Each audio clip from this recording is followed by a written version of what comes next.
CJ. I'll give you a recap of what my guy was doing. It's not gonna help us at all. No, these are campaign recaps. You would have to recap the last session. I've yet to have it happen. You know what? Nat 20. You want me to start now? You think I should just get? You think I should start now? Yeah. Give us a recap of the last session.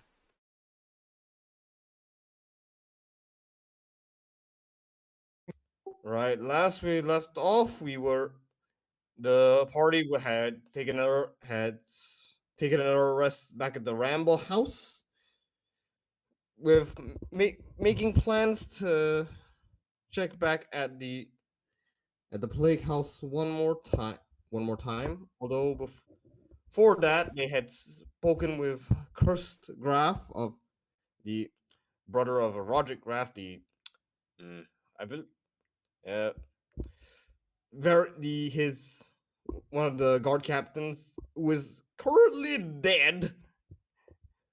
Well, actually, no, as in Roderick and Cursed Brothers. Roderick was captain, and Roderick got was a committed suicide, finger quotes, with in the Ramble House, and Curse didn't buy that, so he sent the party from before off to check that up, including Vardis, one of the militiamen, and another true now native, the cleric dwarf Sturker.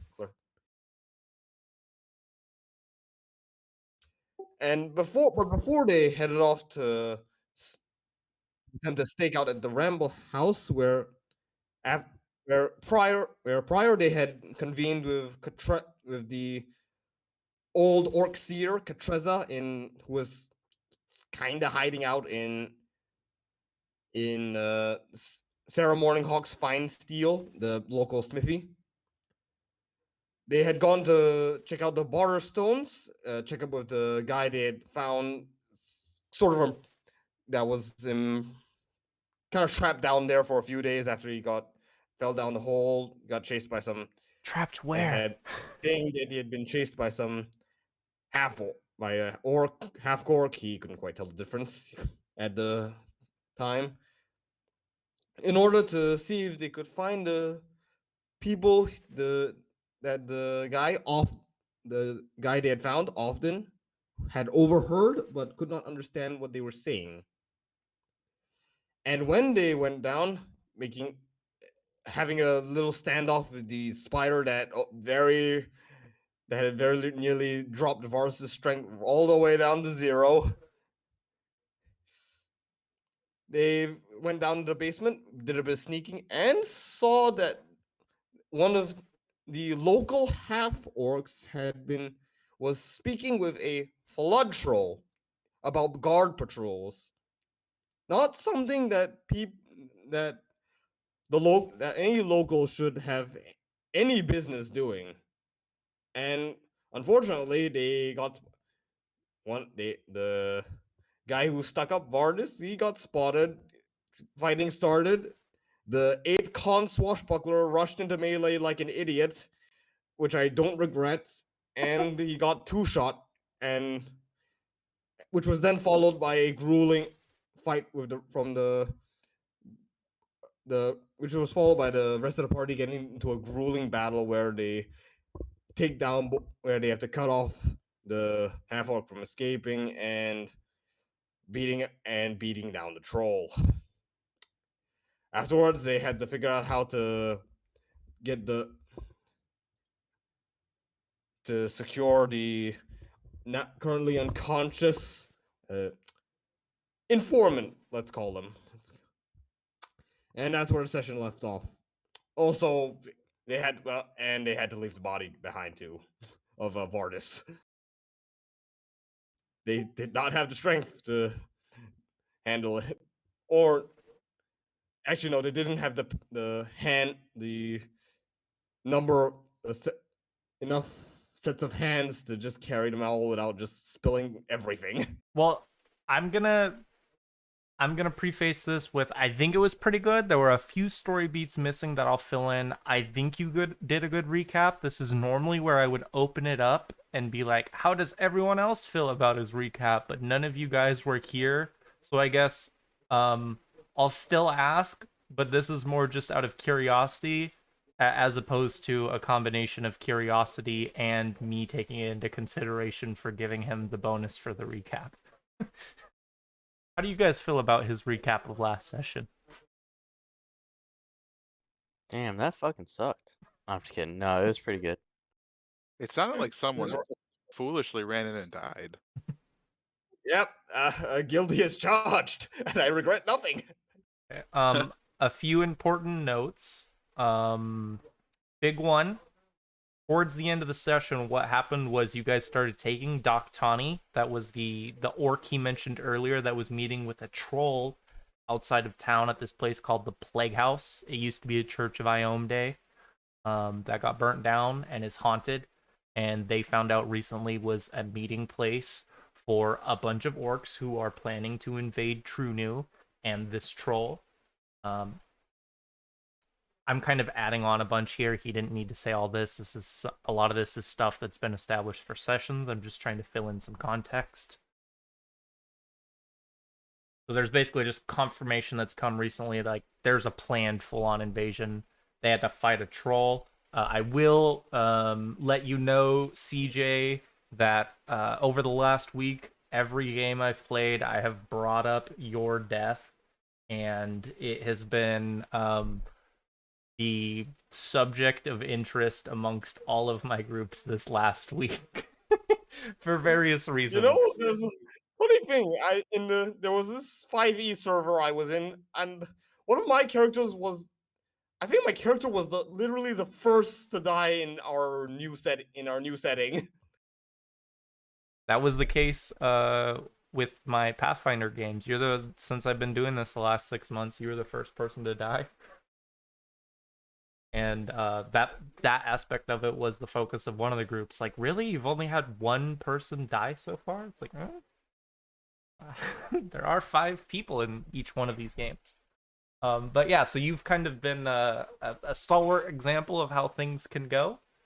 Hopefully making a few people feel a little less safe out there when they're adventuring. But it's led to me talking a bit about your character, who, to be honest, when compared to most of my characters, Vardis was actually like a really solid bloke. I have a lot of people in my games that are like morally questionable at best. So you've kind of become like a paragon / martyr amongst my games as of right now. Important thing to note that I need to bring up, because we have a new player, is the reason I have I have players do recaps every session. Normally it's determined by having everyone roll a d20 at the same time, and then whoever gets the highest number does the recap. If there are ties, the last person to roll does the recap. And then if you do a good enough recap, what I'll do is I'll let you re-roll a die at some point during the session that you did the recap. And you have to do this... Excuse me. You have to do this before the outcome of the roll is known. The exception to that is like damage and like any kind of attack or damage rolls, because I have an extension that automatically tells you if it hit or missed. So it's kind of incentive for you guys to keep track of what's going on in the campaign. There is an errata that I'm going to talk to you guys about. I've talked with most of my groups. You guys are kind of at the middle of it right now, about adding a new rule onto that, kind of an errata to it, where every week that you don't get to do the recap, every week you roll and you don't do the recap, you get to add a +1. So, you know, if you don't do a recap for 5 sessions, then you should have a +5 to your d20, when other people would have, like, anything from a +1 to, you know, or no modifier up to a +4, something like that. So you have a better chance of getting the recap if you haven't done it in a while. Are you guys cool with that? I've incorporated it into 2 of my other groups so far in the last few days. Sure. Yeah, I'm fine with it. Okay. I did, because I was not the one who brought up this idea. I'm giving a shout out to a good player of mine. His name's Ben. Plays in a couple of my games. He came up with the idea Saturday morning. I am not going to keep track of your modifiers. If you forget your modifier for this D20 roll, that's on you. There's no safety net there.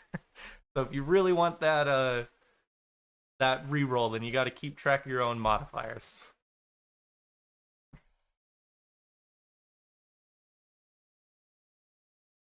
I know that was a little bit of a sidetrack, but we were just talking about it, so I figured I'd throw it out there. There'll probably be a few other things throughout the day that I mention, just because we have a new person.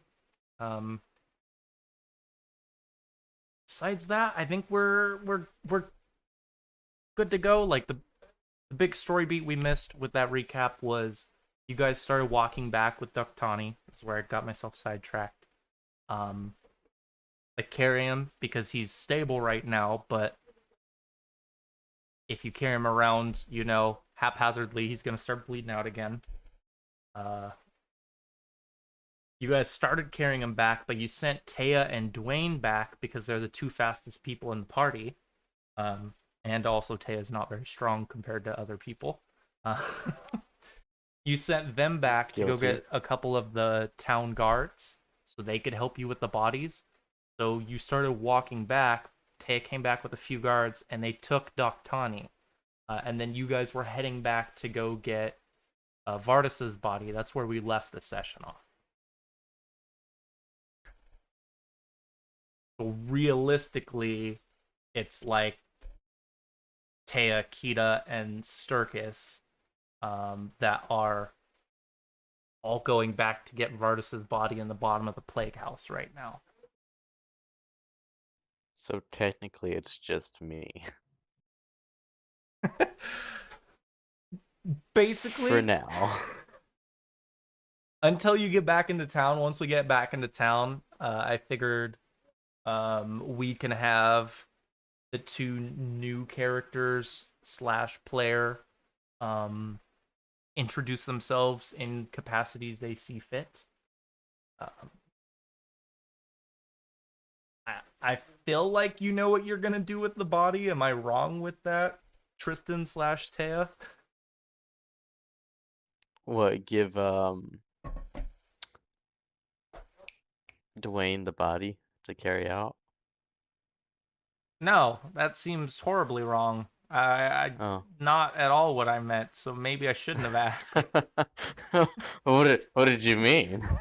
See, I asked that question assuming you were most people. I didn't ask that question keeping in mind that I was asking Tristan. I guess you don't know the full details of how Vardis died, but he had his guts ripped out by a troll. So if we were to have Dwayne carry Vardis away, it would probably be very messy. Oh, okay. I see what you mean now. So I imagine that Taya and Sturker are gonna carry the body back with Aaliyah and Dwayne accompanying them. Or not Aaliyah, sorry. Kita. Aaliyah is the name of the player. Kita is the name of the character. I guess since Aaliyah is not going to be here this session, I should give you a little bit of an idea of what her character's like, since she won't be here to do that. Kita is a lava gnome from the south who really enjoys hot tea, anything hot in general, actually. She's a pyromaniac, but a societally compatible pyromaniac.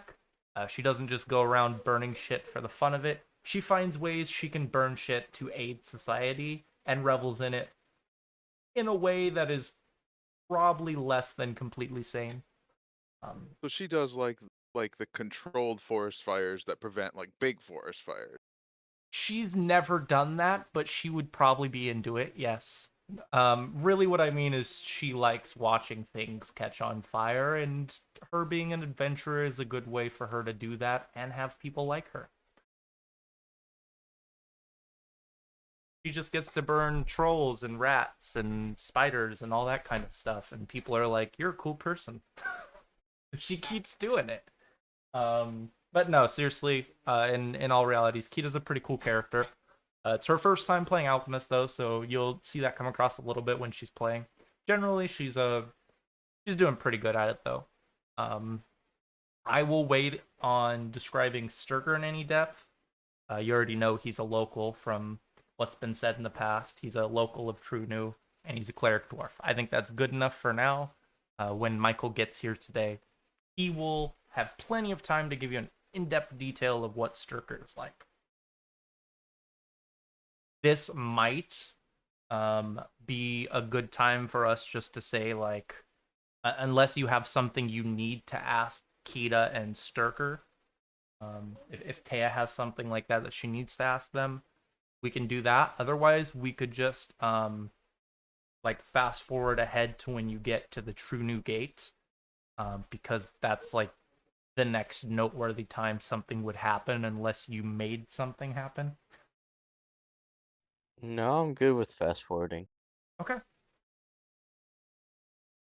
So when you get to the gates, like what had happened is last session, since you weren't here, they sent you and Dwayne at the end to go get guards.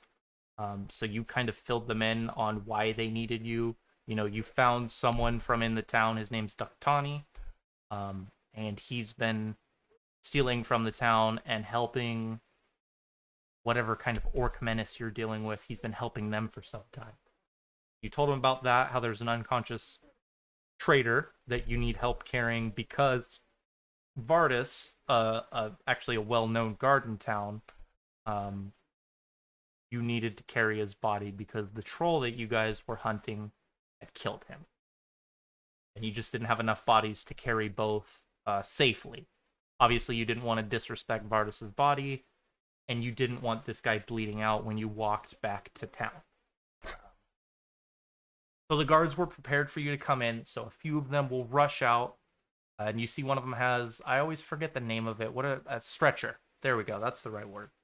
You see one of them's carrying the stretcher on his side, another guard running behind him. They come over, and they set the stretcher down next to you and Sturker so you can lay Vardis's body down.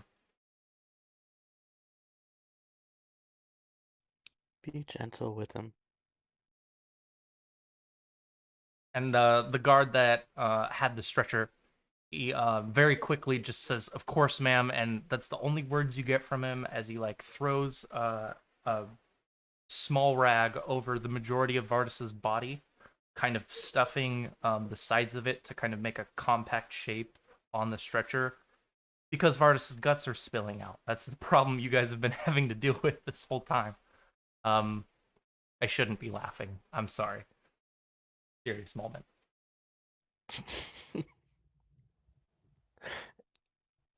Um, I have a that's sick. why I told him to be gentle. I have a sick sense of humor. That's my bad. Now you are free to do whatever it is you feel like you need to do in this town. The last I checked, the thing the group was most focused on was letting Kirst know what's going on. Because clearly he's going to know about Ductani by the time you get here. But he's going to have questions for you, so it was talk to Kirst and deal with Ductani. Those were the two things on your guys' plate at the end of last session. And we already dealt with Ductani. Um, So I guess Taya will go to talk with Kirst. We're talking more along the lines of questioning him, because you guys never had that chance. Oh, So it's more of are there any more guards out? Which one would you prefer is the idea. And like I said earlier, CJ, John, at any point you feel like it, hop on into the story. I guess Oh, you want to start first? Well, I was just gonna probably still go to cursed.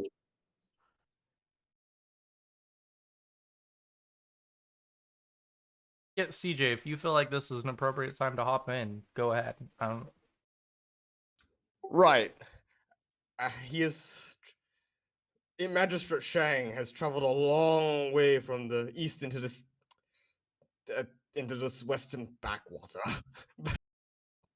and and for and those the and though the Jade Empress may have given him a moment's reprieve bring by bringing this random dango sales dango street vendor out of this primitive market to give him a taste of home. He is beginning to wonder if the rest of the minute of the Buryu just wanted to get rid of their little embarrassment, because the only instructions he got were some something something foul is brewing in the west. Go go out and deal with it, and you deal with this, your shame will be redeemed. But didn't explain to him what but he didn't explain to him what it was. And if not for the continued blessing of the Empress, he would be uncertain of. He might wonder that maybe they would just wanted him gone. However, now as he's sitting there and he's just about to start preparing tea to collect his thoughts, he notices a commotion by the gate. He sees people carrying bodies, and he thinks, oh, oh, this could be relevant. And he'll stand up, and this towering being of a this 6'6" stack of muscle just stands up. He's got a he's got a strange curved sword at his hip, and an even bigger one on his back, along along sitting next to a longbow. And he will just start walking towards that commotion he sees. I would like to throw one thing out before we get any farther. I don't think it needs to be mutually exclusive that there is some major threat or they just wanted to get rid of you, because in the world of Galorian, it seems to be every like 2 or 3 years, like one or two like massive world-ending events takes place in the Western Hemisphere specifically. Yeah, instead of like the cicadas coming out of the ground, it's like a lich is here this year, and then next year it's the fucking comet or something. Well, yeah, but this is his first time dealing with this. He doesn't know this is just a thing that happens. Yeah, no, I figured he didn't know, but I wanted everyone to understand that like Galorian as a setting is just the worst. This is High fantasy. this is just your first taste of world-ending events. There will be many in the future.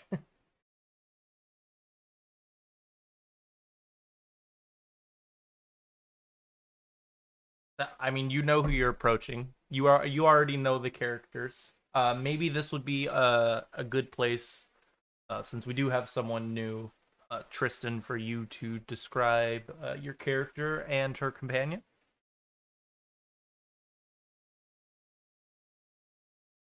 You got pushed to talk on, bud. Yeah, yep, yeah. No, I know. I was Okay. trying to get back to the menu.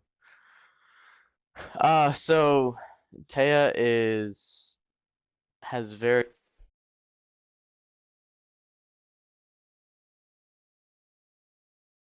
Cut out there, man. Are you holding on to the button? I guess it let go. Um, Taya has a slightly blue tint, but mainly looks human. She has silver hair. She's very soft-spoken and can be very childish yet loving. Um, and then her companion,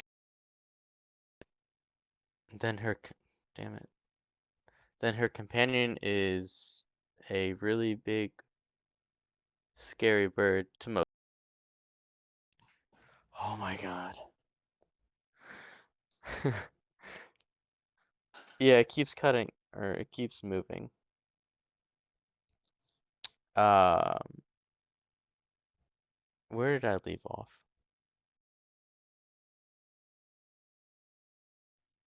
Okay, so Dwayne is a very big yet scary bird to most people, but Taya actually found Dwayne as as an egg and then raised and hatched him and raised him. And they grew a very strong bond. Uh, so he's very protective over her, as like she is his mother in a sense. But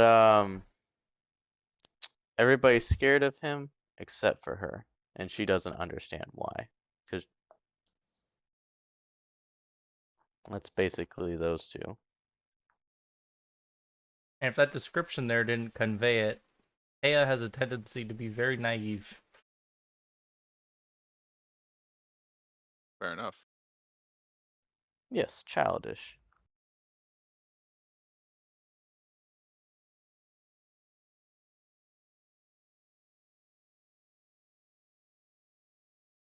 I think I will wait until he talks to Cursed and intro my guy when basically as they're walking up to Cursed, uh, he's having a bit of a argument.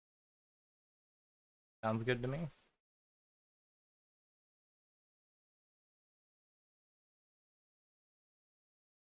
True new. That's where we are. We're at the front gates of it right now. This sounds like a few of us are.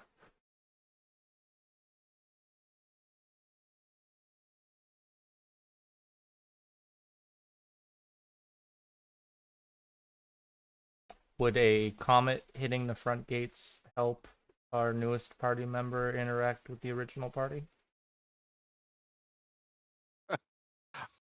Oh, like I was saying though, is No, Cursed? not you, John. I'm talking to CJ. Oh, sorry. It's all good. Coming. Well, you said you were approaching, right? Oh yeah. Yes. That's the last action I heard was you approaching the group. And then I heard something about a meteor. That was me being sarcastic because there was a long pause of silence after descriptions. Okay. Yeah. Okay. Fine. And as he's approaching this, how do you say this debacle? He just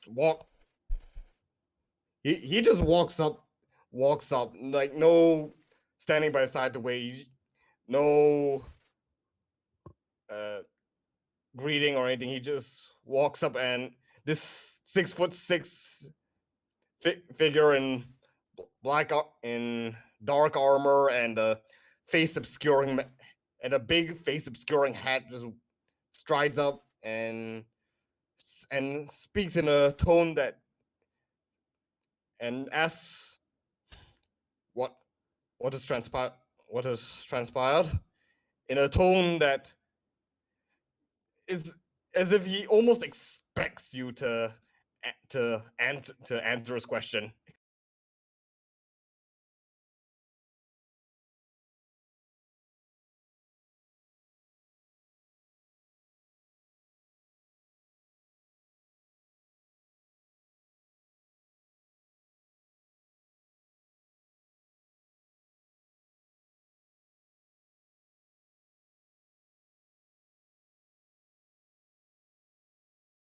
Wait, who's he approaching?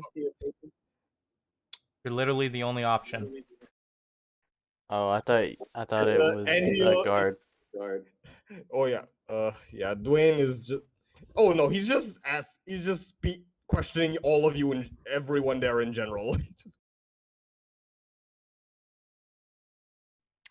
Um, somebody died? Yeah, she'll get a flat look through the little. There's a little rectangular slit in his in his hat that through which you can see just uh, dark dark dark red eyes looking back at you with looking back at Tia unimpressed. Is like, I can see that. I have eyes. How did it transpire? Um, well, all right. Was I so I know it was a troll? Yeah, you were there for the whole conflict. Okay. Well, he got his guts ripped out by a troll.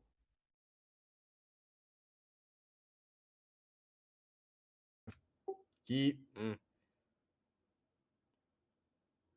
yeah, he'll absorb that for a moment and look back at the direction they came from. And why was and he was and he'll look over the body. He'll note how he is attired. He was attired similarly to the uh, he has to mentally hold himself back from thinking of them as rabble or as the local gods, and he'll nod and say, "So then he'll just nod in understanding. Mm, my my my sympathies.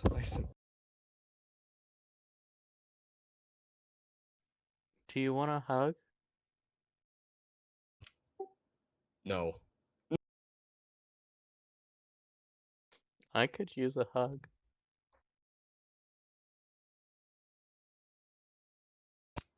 You know,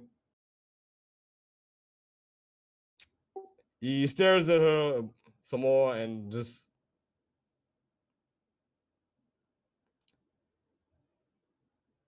and continues to stand there, but he does not answer her request for a hug with a hug. Instead, he begins asking more questions. How is it? How is it then that he? eh, How is it then that this beast needed? How is it that he had to fight with this beast then?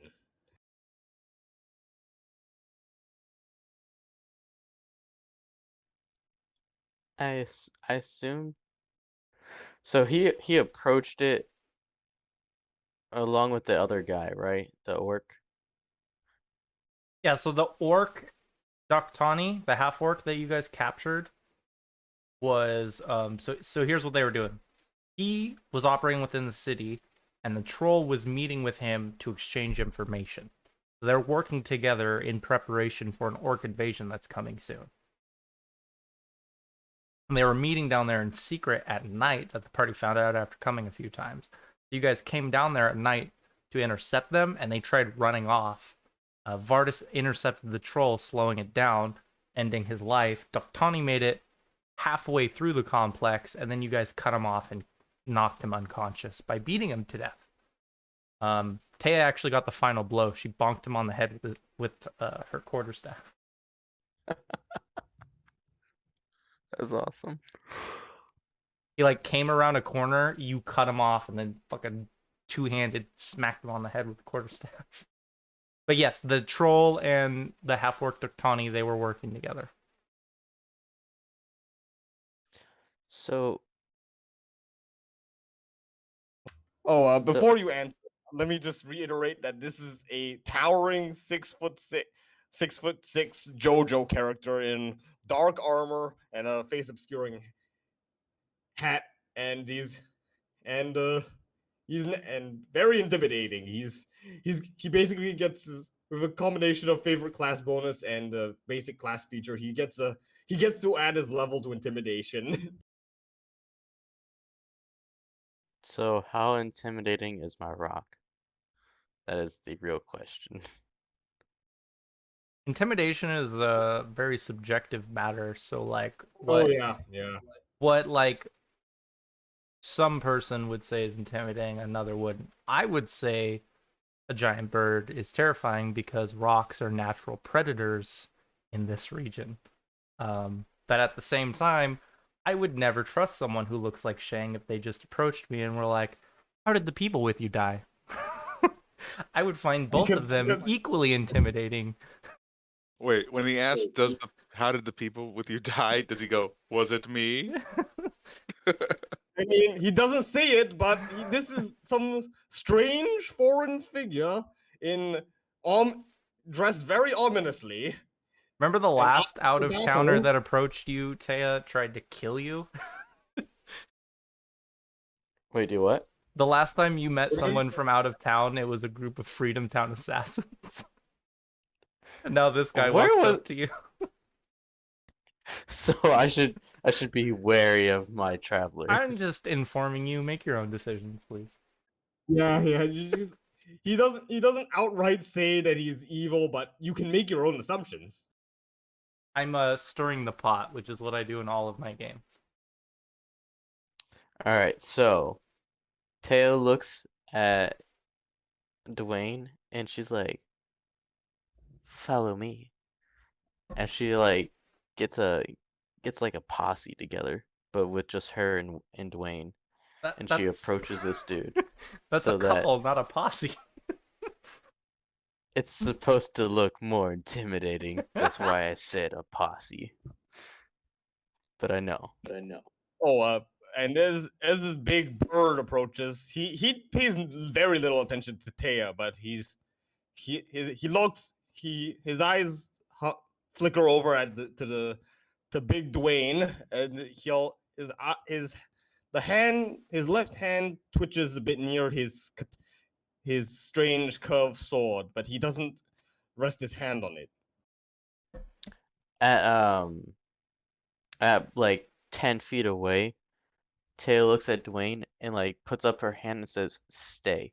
And then she approaches the dude, being her like I think she's like 5'6". And she's like, "I'm not scared of you." I don't care if you are scared of me. I do not require your fear. I require answers. You look like He you need a says hug.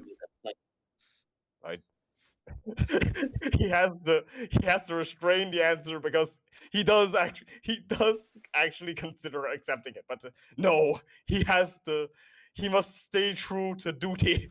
She hugs him. No,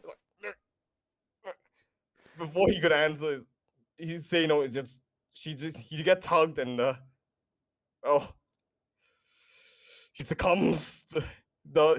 He's very starved for affection, and so he actually has to take a moment. He actually just freezes up.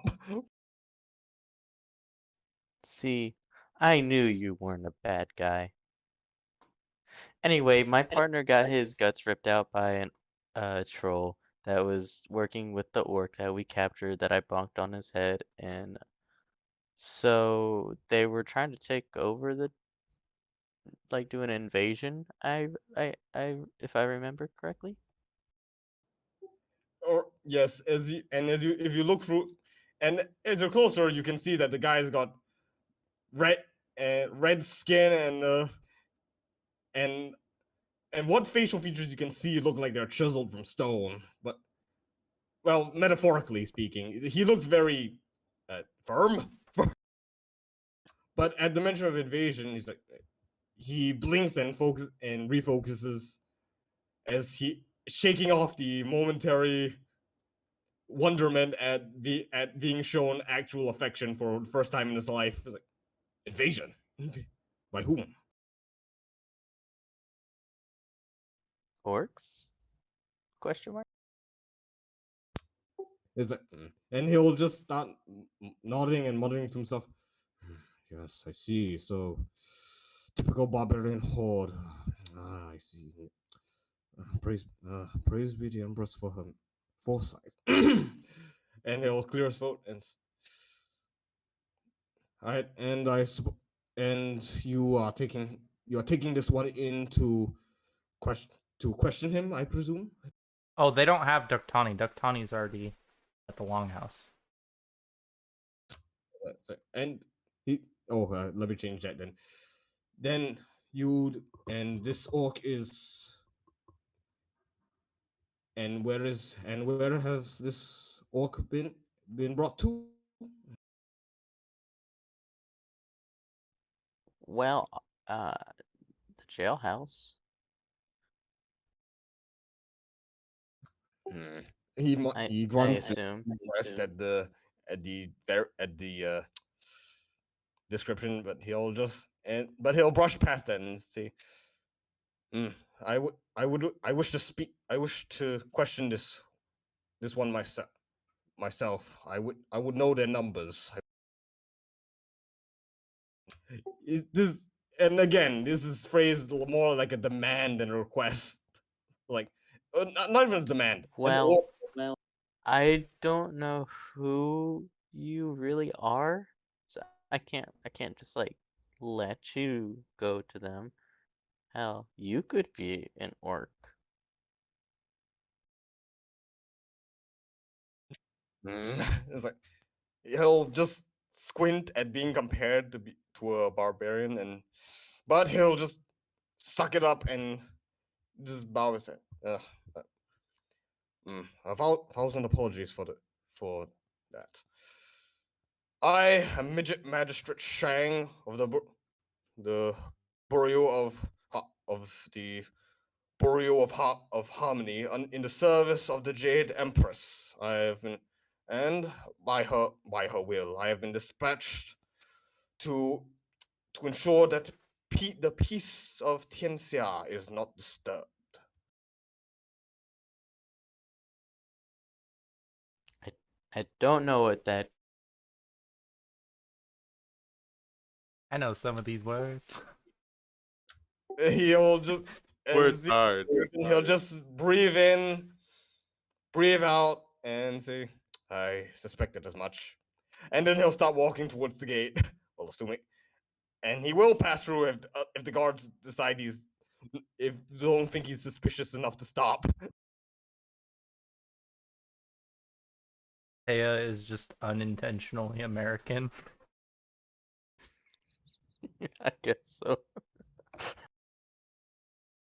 Like, I have heard none of those before. Is that outside of my country of origin? Probably doesn't exist. Well, it's gotta be. Like, it's gotta be outside my country. I haven't heard of them. I don't. Where's Taya from? Did you ever decide where she was It from? was. I know it was a very small town. The country of origin might help. Just a small town girl. Never meaning no Living in harm. living in a lonely world. Your alignment just says neutral. Was there a world map? I believe. I mean, if you don't know off the top of your head, it's fine. We'll leave that for later. Is there a world map? If you Google one, if you just look up Galorian map, there's like an interactive one on the first page. Sorry, you're cutting out. What? If you just Google like Pathfinder map or Pathfinder Galorian map, there should be like a interactive like Google map on like the first page. Say that all again. You cut out the entire time for me. Seriously? God damn it. Yeah. Just Google a map. You will find one.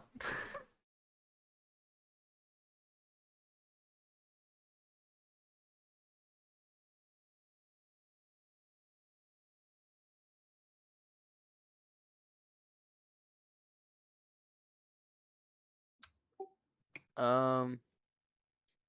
It doesn't matter at this point. What we need to do is move the story forward. I don't know why that has become a complexity today. All right. Anyway, what's Vorak doing while all this is happening?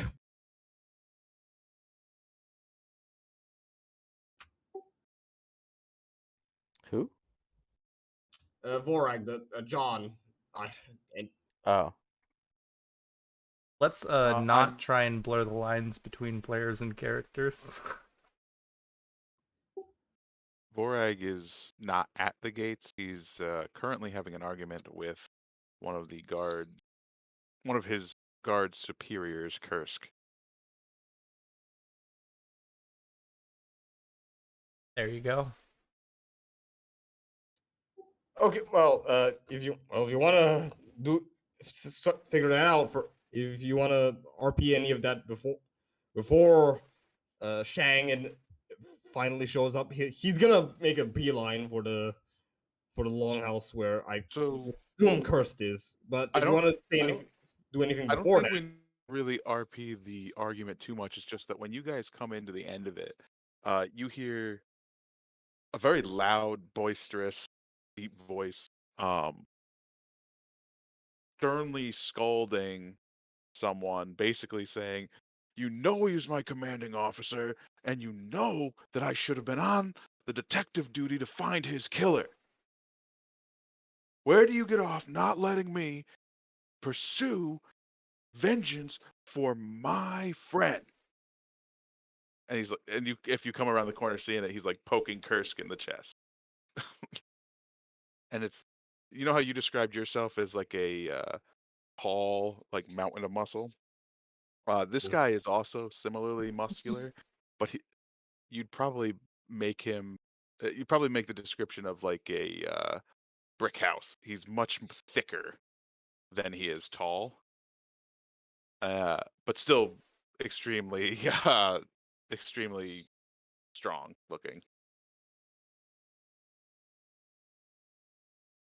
and okay, seeing that and all the loud boisterous tone, he has to instinctive he instinctively has to suppress his annoyance because he used to be like that, but then he got he was beaten severely for it, so he has to try to not do that. Well, if that's the case, then Shang might appreciate what Cursed is about to say. So after Vorag voices his opinion about the way Cursed is dealing with the death of his brother, Cursed slightly adjusts his posture. This is the first time you've seen him move since he started talking, Vorag, as he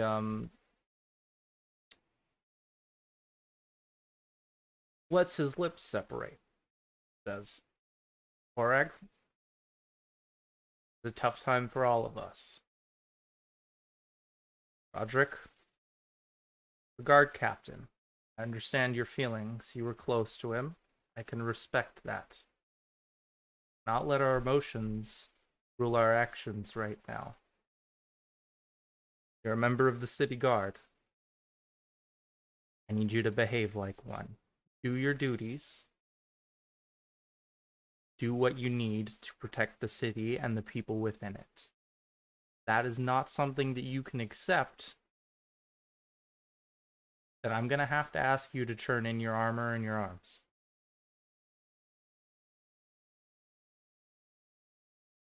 The wind goes out of Vorag's sails pretty quickly when that occurs, because the thing that made him so angry was that really the city guard is being the only ones who have treated him fairly as part orc. As long as you did your duty, no one really gave you any shit about it, which is not necessarily the case with most of this town. And he likes Curse quite a bit. Both him and his brother have always treated Vorik fairly, and he kind of reflects back on the heat of the moment, poking him in the chest. And he just kind of deflates. Yeah, Curse. Okay. And he'll take a step back without turning, and then kind of turn, and like he doesn't walk away. It's more like he kind of head down, uh, sort of steps away.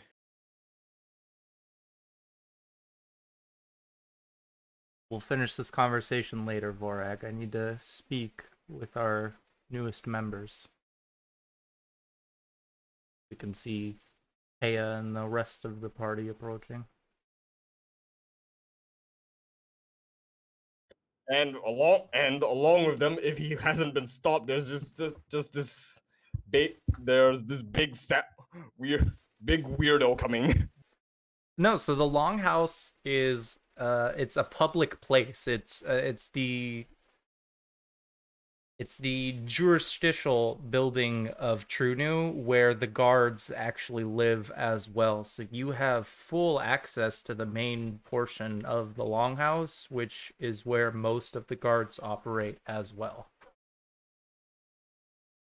Oh no, okay then. So no one thinks he's too suspicious to stop, and I'll take that as a he does actually wait for them to fit for wait for Curse to finish speaking. He is not one to interrupt a internal affairs.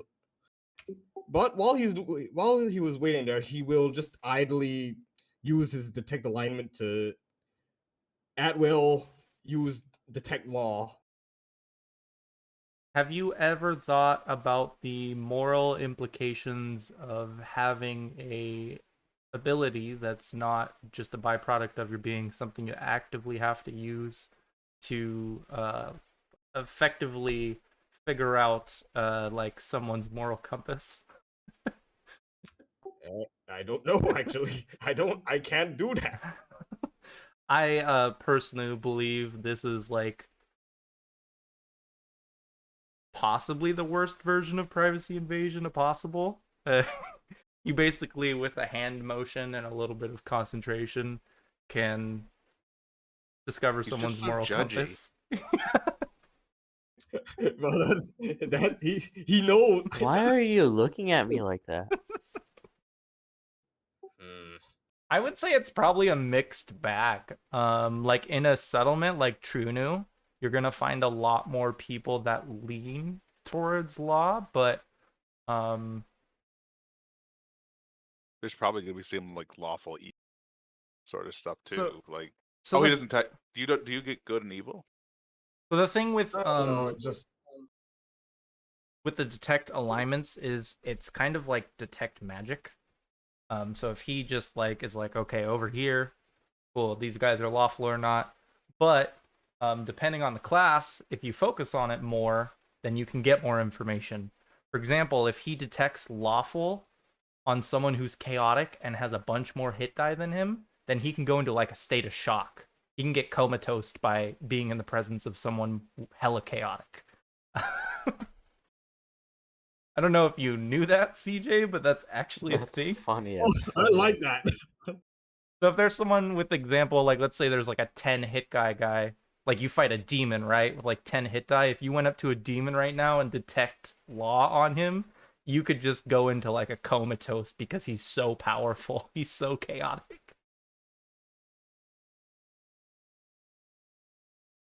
But yeah, there are quite a few. Is there some kind of intent behind this? Oh no, he's just he's just scoping out he's scoping out who he's gonna talk who he's going to talk to. Just measure him up. Okay, that's fair. Yeah, I think there's an above average amount of lawful people here, is what I would tell you.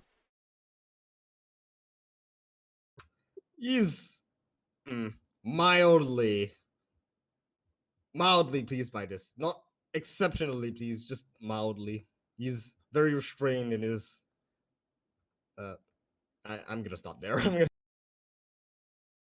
And once he's done speaking with Vorag there, he'll just march up and just bow at the hip. Greetings. Before we continue, are you checking alignments of like noteworthy people here, like party Oh members, yeah. like players Yes. and cursed? Yes. Okay. Well, I believe Taya's true neutral, so you wouldn't detect anything from her. Chaotic good over here. Yeah, Vorag's not lawful. Dwayne isn't either. Cursed is lawful. And I don't know off the top of my head, but I will check for Sturker. I know for a fact Kita is not. Kita is definitely not lawful. But I think if you've been around, you could guess that. Yeah, the only lawful person here is Cursed. Also, just in case it comes up, he'll definitely come next to me if you tell him to with like a handle animal or something. But Dwayne, without being prompted to, does not come within 20 feet of me. It's not that he's scared of me necessarily. It's more there's something More not like right a about force that field. guy. Dwayne doesn't come in the building. Yeah, he can't go into the buildings anyway. Just saying if it comes up. Yeah. It's good to know. I tell Dwayne to just stay outside of the door.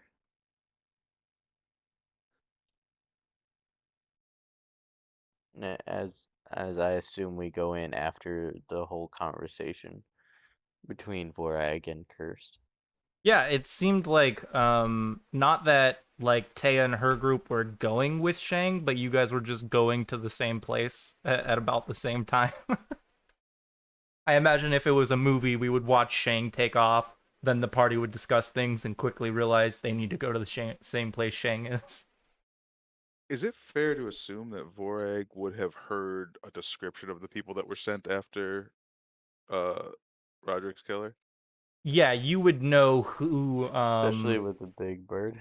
you would know who Well, yeah. Taya and Sturker and Kita and Vardis are. Yeah. You would know at the very least what they look like, and you would probably know names if you were looking into it. At So the very least, stop- you'd know Vardis and Sturker because they're locals, and Vardis was a member of the guard as well. All right. So when I see them coming up to talk to Curse, even though I started walking away sullenly, I kind of stop so I can at least listen in. Okay, yeah. So we have Shang, like CJ said, he comes in and bows. I assume he's about to start talking to Cursed, and at some point, Taya can interject once the party arrives. She's shortly behind him. Floor is open to you, CJ. And after he's done bowing at the just bowing at the hip, and straightens back up. I am Magistrate Shang of the Imperial Bureau of Peace of of the Grand City of Goka, dispatched by the will of the Celestial Empress to to investigate west to invest to investigate to investigate a potential danger to the serenity of Tianxia. I am I I have I have it on. I've I've heard that I that you are that there is you have recently come into possession a prisoner who is in possession of of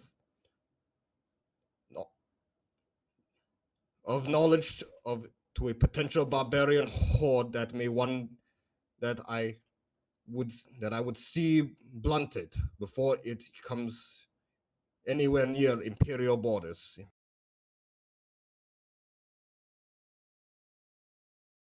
Citizens are more than welcome in the Longhouse and free to ask any questions for which they have about the ongoings within the town. If you are looking for any official information on people we are holding currently within our cells, then you have to wait within 24 hours of establishment that it is safe for us to reveal the information of the people within these cells. We will post on a board right down over there, and then close to the main entrance, he points at like a giant board you can see a bunch of different papers on. Like, along with notes on people within our holding cells, you can find plenty of information about Trunu and the ongoings within it.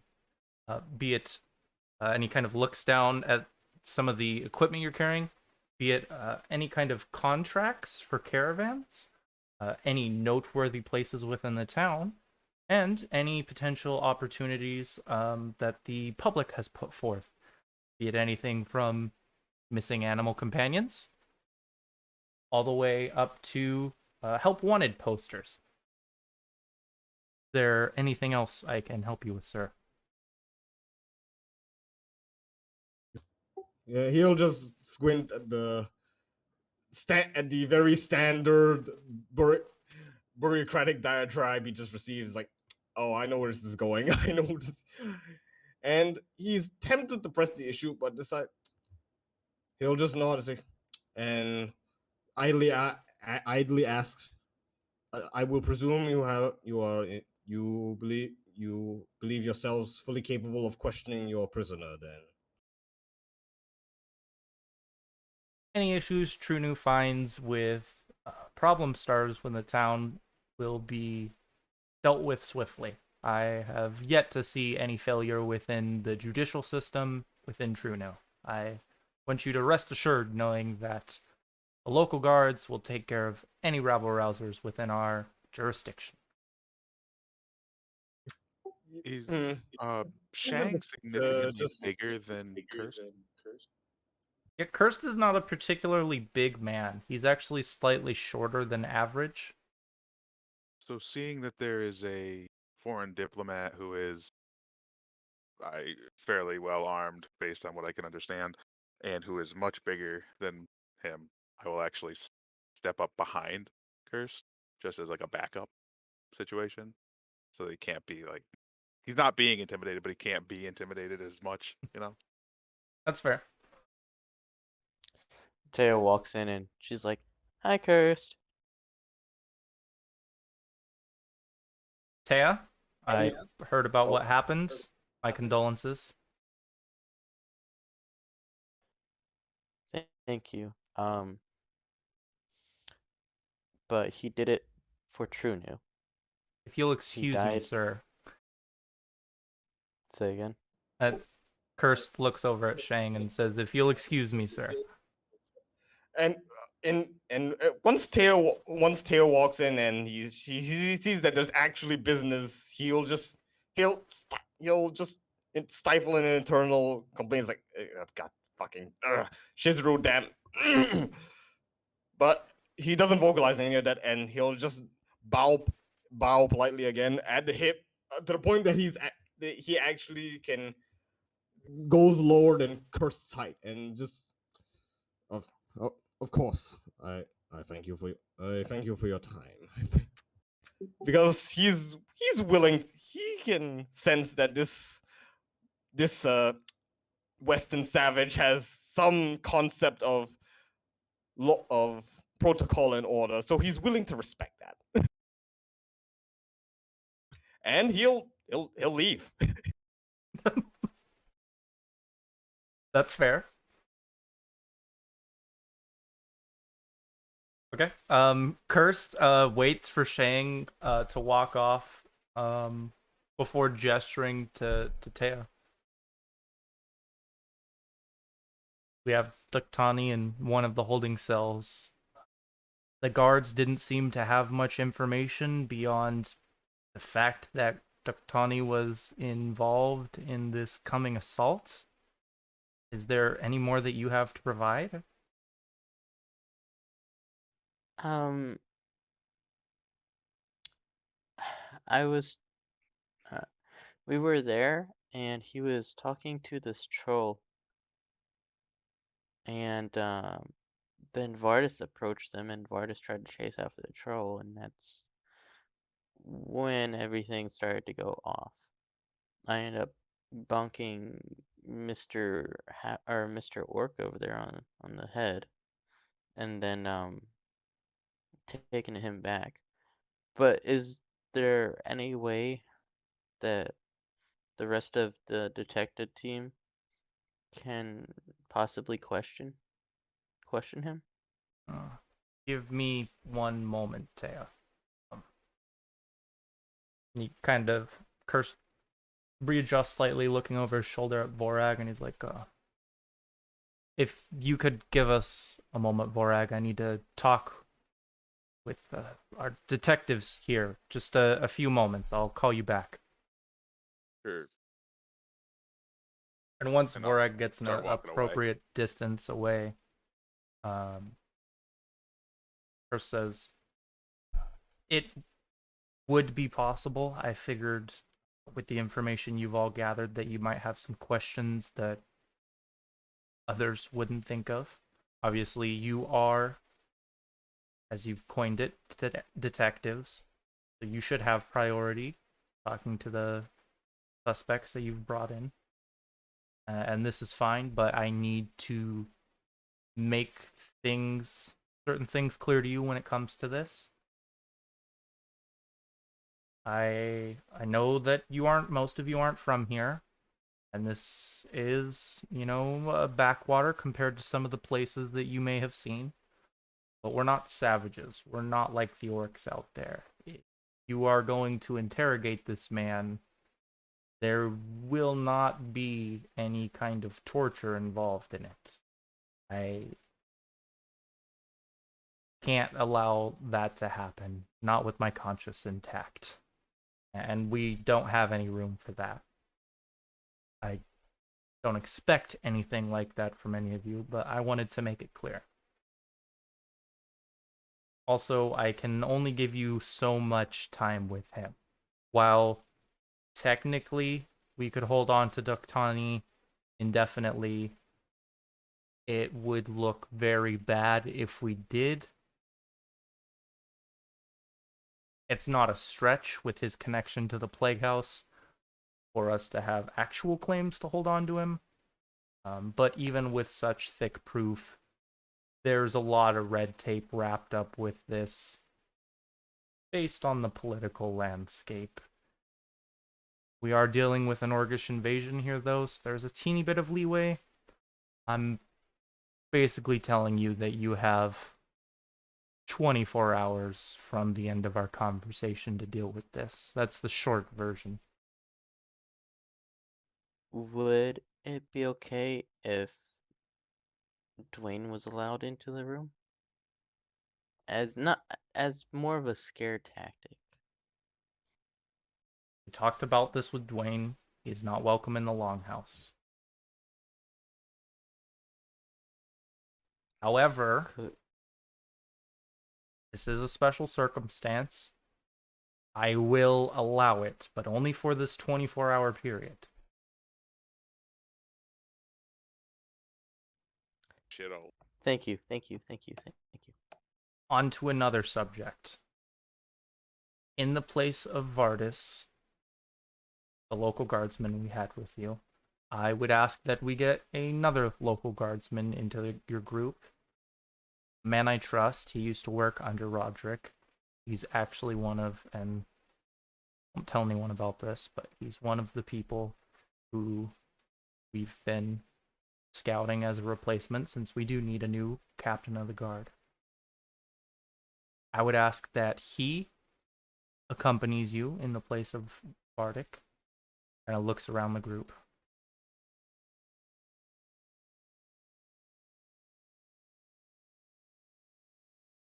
I think we can all agree that we would need some more help. Perfect. I do have something to mention.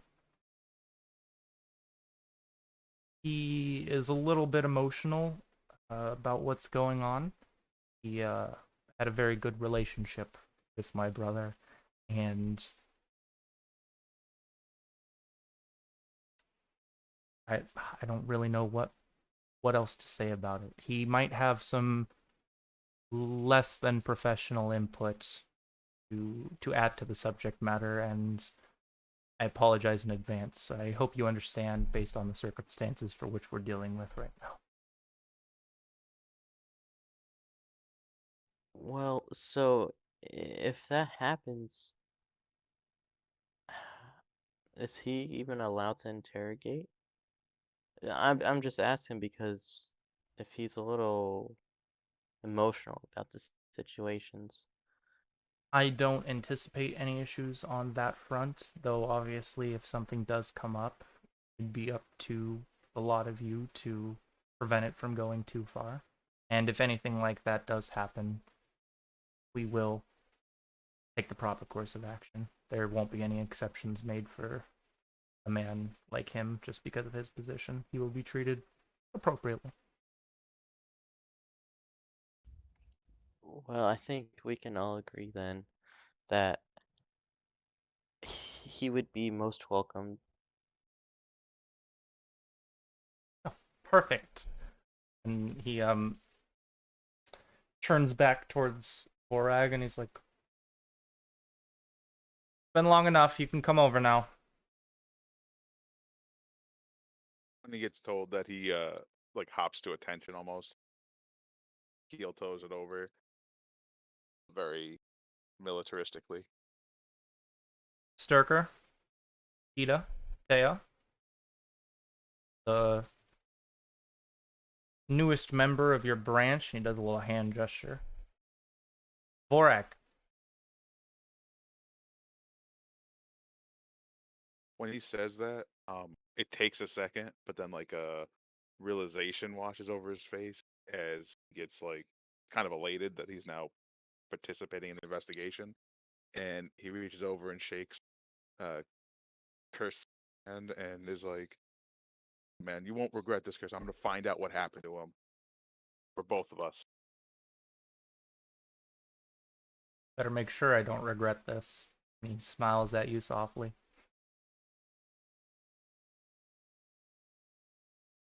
Nods. Turns to the team. Well, unless you've left anything out, I think that's all the time we have. Well, one more thing. Fairly important, actually. Tonight, we will finally be having my brother's funeral. I would ask that, because of the importance you've had in the discovery of the mysterious circumstances of my brother's death, that you participate in it. You're more than welcome to meet us at the funeral pyre.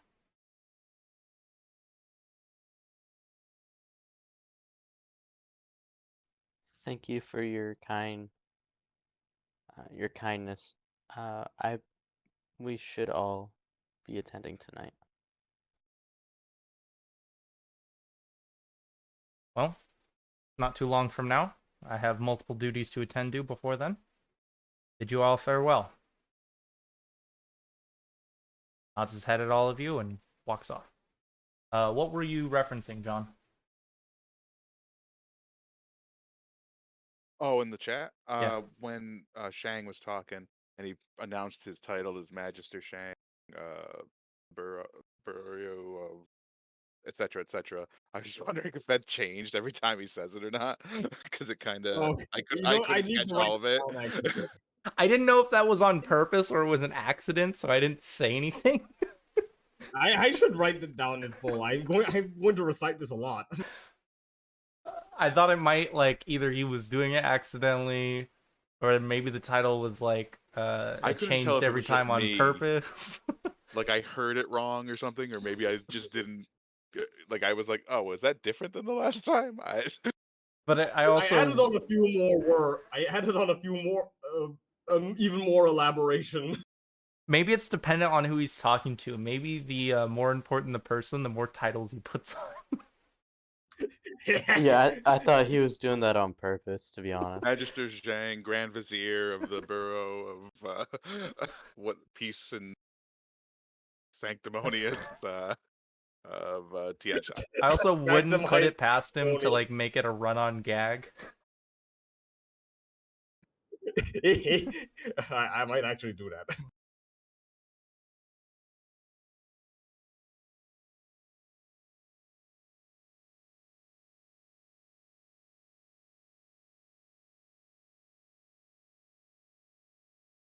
So it's good to meet all of you.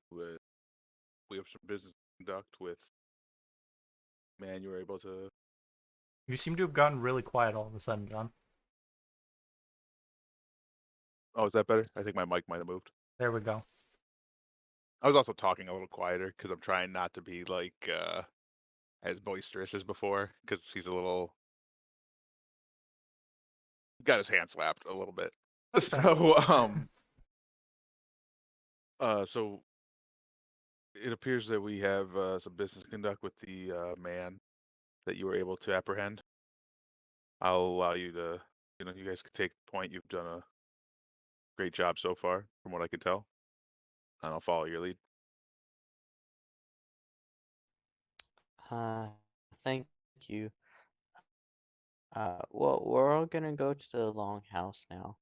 And we're gonna have. I'm gonna try and have my bird kind of intimidate him, is sort of say.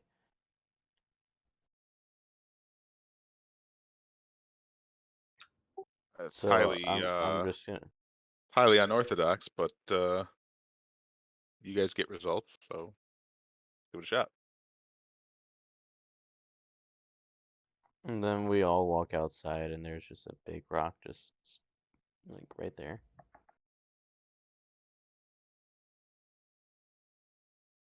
Yeah, so you guys are in the longhouse. You basically just have to go to the portion of it that is the guards' barracks. And Vorag can like show you the way. You guys have never been in the barracks proper. But just part of the longhouse. So we are all in the longhouse. Yeah, yeah. Okay. Lead the way, Vorag. I don't know my way around here. Yeah, so just Sure. as a refresher, the longhouse has a huge common room for everyone to be in. That's where you guys have been so far this session. There's the barracks portion of it, which is for any militia members that don't have family, like that are unmarried. There's a bunch of storerooms for like provisions, in case there's like, some kind of attack. And then the other like two big noteworthy things there is that like the people you would find here previously, like the entirety of the Graff family, now just Cursed and his father would reside here as their captains. They also don't have they're not married either, so they reside here. Is the longhouse building A or C? Or is it C. different A building? is an amphitheater for like well, Gotcha. the Okay. shit you would normally use amphitheaters for. It's a place of Yeah. public public meeting to hold festivities and large gathering. So as we walk through the longhouse, Vorag is going to point out like that's where the barracks are, and this is where the commissary is. This is where I caught so and so kissing so and so this one time, and like just go through a bunch of like the things that he knows about the longhouse on his way to the holding cells for them. Nice.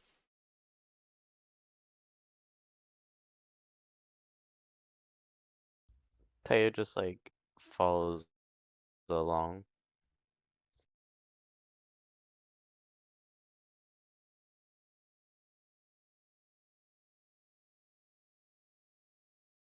Or I guess we all follow along, I should say. Yeah, yeah. Do we want to? I assume we're walking towards the front door right now, since we're going to get Dwayne. And you do that. Yes. Sitting outside with Dwayne is Shang, he's just sitting there waiting, in, just meditate, just squatting cross-legged on the floor outside, meditating.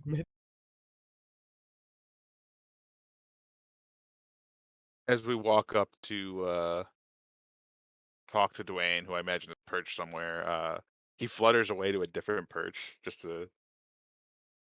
to not be next to me anymore. Hey guys, I Wayne, know get it's a over here. little early, but can we do a 10-minute break real quick? Sure. Okay. Yeah, sure. I need to expand the Yeah. sanctimony diarrhea I will spout out to whenever he does his self-introduction. Let's we'll make it a little bit longer today if you guys are okay with it. Let's just call it 10 after. Okay. Yeah. Okay. All right.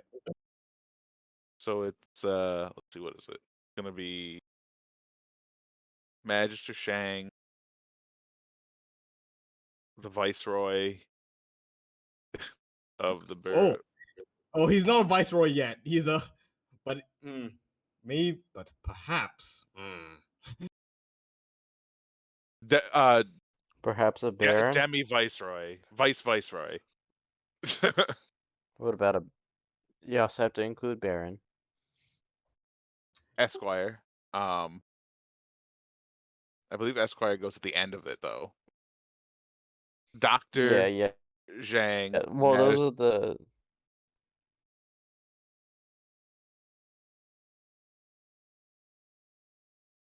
Doctor Magister Zhang, attorney at law, the Borough of Peace and Harmonious Tranquility, And intimidation.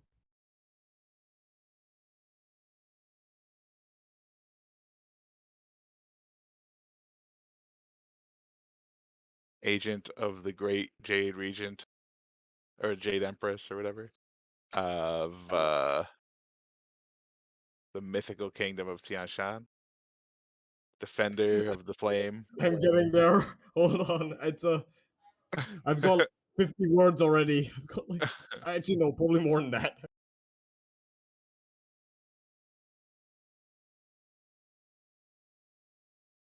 Arbiter of the defense.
All right, I've got it. I am Magister Trang of the Bureau of Peace of the Grand City of Goka, in the service of the Celestial Empress of Tianxia, Shizuru of the Palace of the Eightfold Mirror, spouse of the moon and kin to the Black Daimyo. I am charged by her through her servant, the governor of the Grand City and commandery of Goka, to unveil and eliminate any and all that would raise arms for the purposes of disrupting the heaven-mandated peace of venerable and serene Tianxia. There you go. Yeah, I have Good to. luck. Like, I gotta do this every fucking time.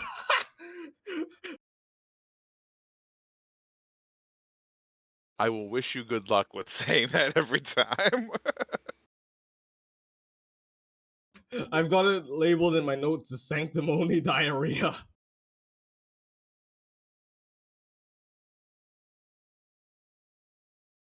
Are you a samurai? No, Inquisitor. I just happen to have Oh, katana as my favorite weapon. got it.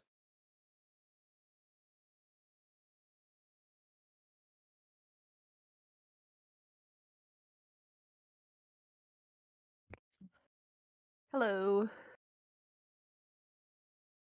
Hi, how's it going?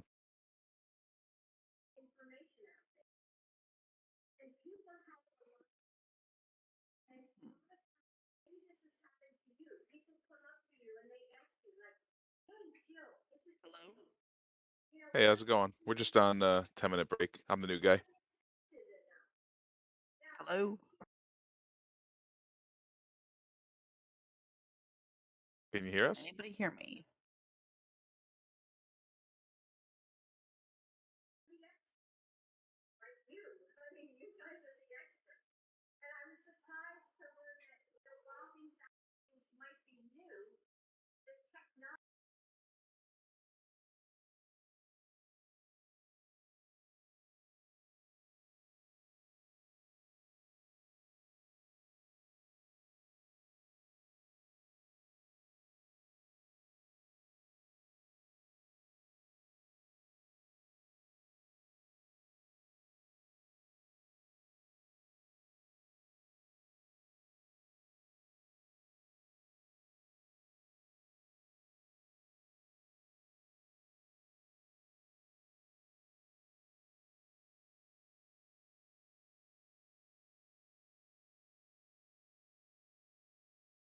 Okay, try now. Testing, 1, Can y'all 2. hear me now? Oh, I can hear you.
okay. Can one of y'all say something? I'll see if I can hear you now.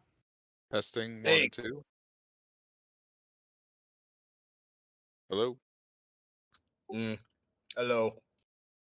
Yeah, we heard you. I'm gonna try logging off and logging back in and see if that helps.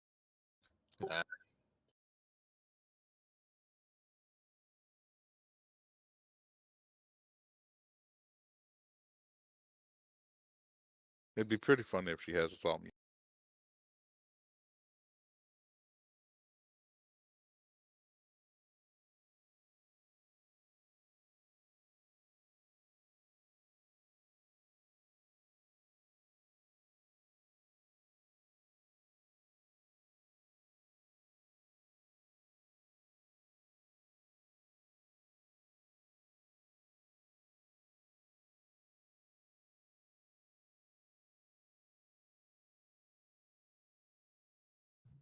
Hello. Is everybody back? Jacob isn't. Oh, this new person, Aaliyah, is having trouble hearing us, but we can hear her.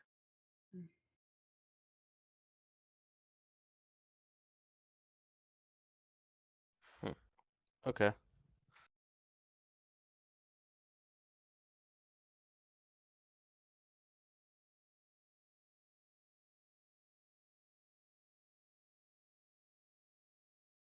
Can't wait for my food to get here.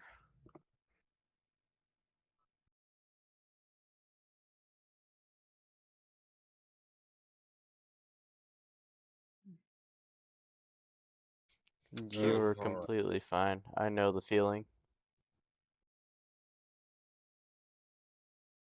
Did I miss anything? It seems like Aaliyah's here, but she can't hear us. We can hear her when she talks, though. Okay. That's like the worst version of the issue. Okay. Can somebody say something? I don't see if I hear y'all now. Testing 1, 2. Hello. There.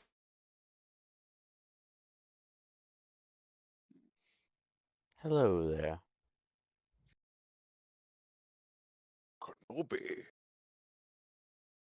Bond. James Yes. Bond.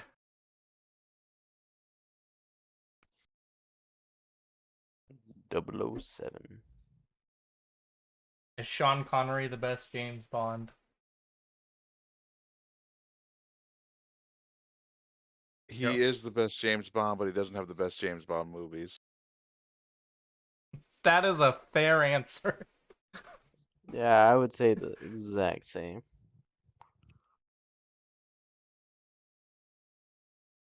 Well, you know what? Aaliyah might not be here when we start up in a minute, but she's here in spirit. Okay, let's try that again. We gotta type everything out for her.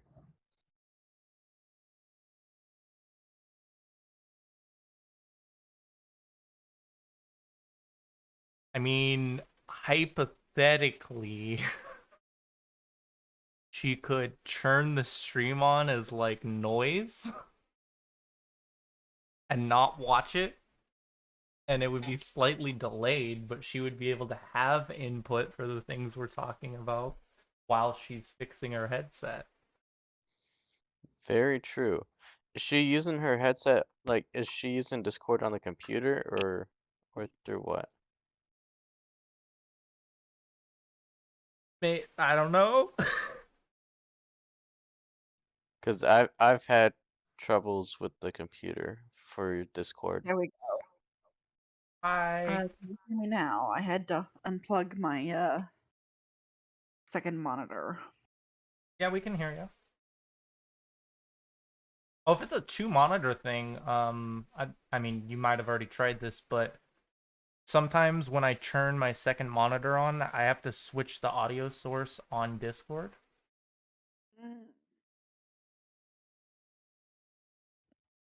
This is my first time setting up a second monitor. I've been trying to do that for work for my new job. That's what I've been working on today. Nice, congratulations! It's like it's a sure thing now. Yeah, I start Tuesday. My first day in training. Awesome, Yeah, congratulations. Yeah. So Congrats. that's what I've been running around doing. Setting up a home office and Full on just remote. a minute I'll be in yeah, it's work at home doing customer Nice. service for Medicare. That's awesome. Oh God, my mom used to do that same thing. But she had to go into the office. So I'm trying to get into Fantasy Grounds Unity right now. Okay. We can start. We're not doing anything mechanical right now. We're chatting. We're actually I interrupted where we last left off, so I will shut up so that the party can resume what was going on before I interrupted.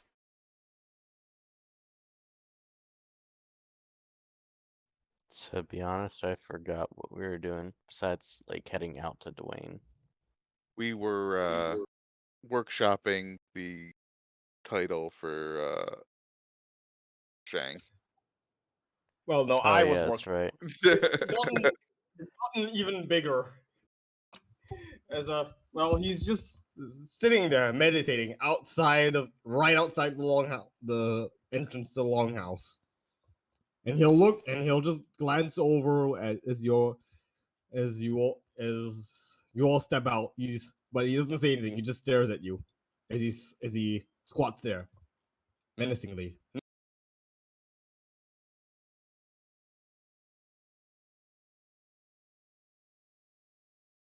Alrighty. I'm gonna follow Taya's lead with interacting with her bird because it doesn't like me. I start doing my movement to call him over, which is the YMCA, because he has a keen sight instead of hearing. So I do the YMCA, and to call him to come over.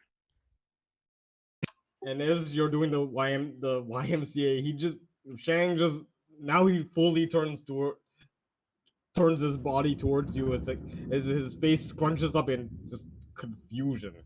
What? And then the big bird just lands right next to her. Just bringing up the tail end. Yeah, exactly.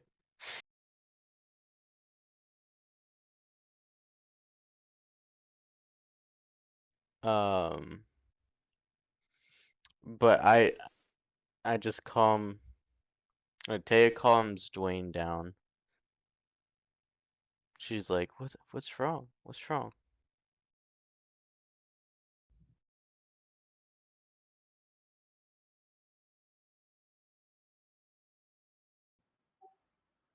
You want to say anything about that, Vorag? No, I don't think I will. That's fucked up. Listen, I Now, how would I describe that animals don't like me? yeah, I just You wanted grew to. up and no animal liked you. Yeah, I was just gonna wait until if you wanted to say anything about that, but if you're not gonna, then I'm just gonna. Well, No, I if think I'll. anything, I don't think it's not his place to say that, right? If anything, it's mine and or Tristan's, right? Because we both have the knowledge that creatures don't like Vorag, but it's not up to Vorag to roleplay for Tristan's animal companion. It's up to me and Tristan. Um, but at the end of the day, if you look at the description, he's being called over, so he would come over. There might be some degree of hesitation, but it's not something that Taya would be unfamiliar with. Like, she's had him come to places that he's not comfortable with in the past, and it's not an irregularity. Yep. So I don't even know if it would be something that Taya is like worried about. Yeah, no, not really. Hi, I don't think I've met Choo Choo before, but beware of flying teapots. You actually Uh, just got introduced to Vorag. He is a member of the town guard who used to work under Roderick, and he was just told to work with your group by Cursed after you guys said it was okay, so that your numbers could go back up to the previous ones. He's filling in for Vardis, basically. And Shang is this guy you met at the front gate and have just been not hanging out with, but in a few situations kind of around each other at the longhouse. Beware of flying teapots. Flying what? He just Sorry? looked at you down at Alea. It's like, why would there be flying teapots? Why? I like to make things go boom. He he blinks and his eyes go wide and like shocked. Like, why would you wait?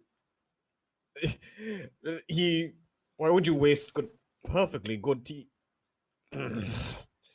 And he'll just press his lips into a flat line, and he'll look down at over at the big birds. Like, so why are you? And so why are you? So this creature is yours then. I've Yeah. Duh.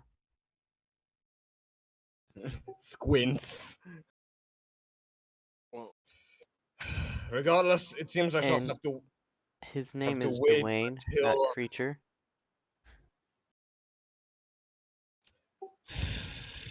he doesn't. He just breathes out in response as he just goes back to squatting.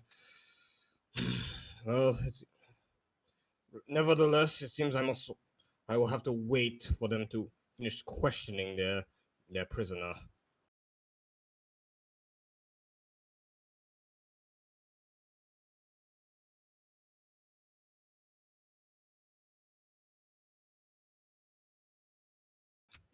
Why do you have interest in questioning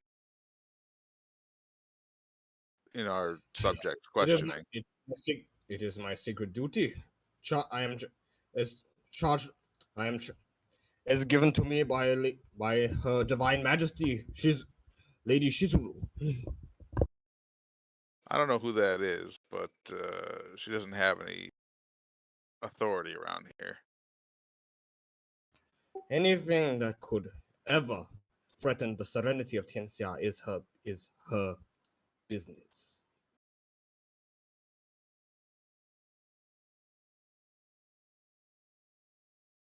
So, She's not interested in meddling in this. As he just looks around distastefully, backwater. So you need not fear. So you need not fear any conspiracy from me. He kind of takes that as both like an insult and like a relief. like, well,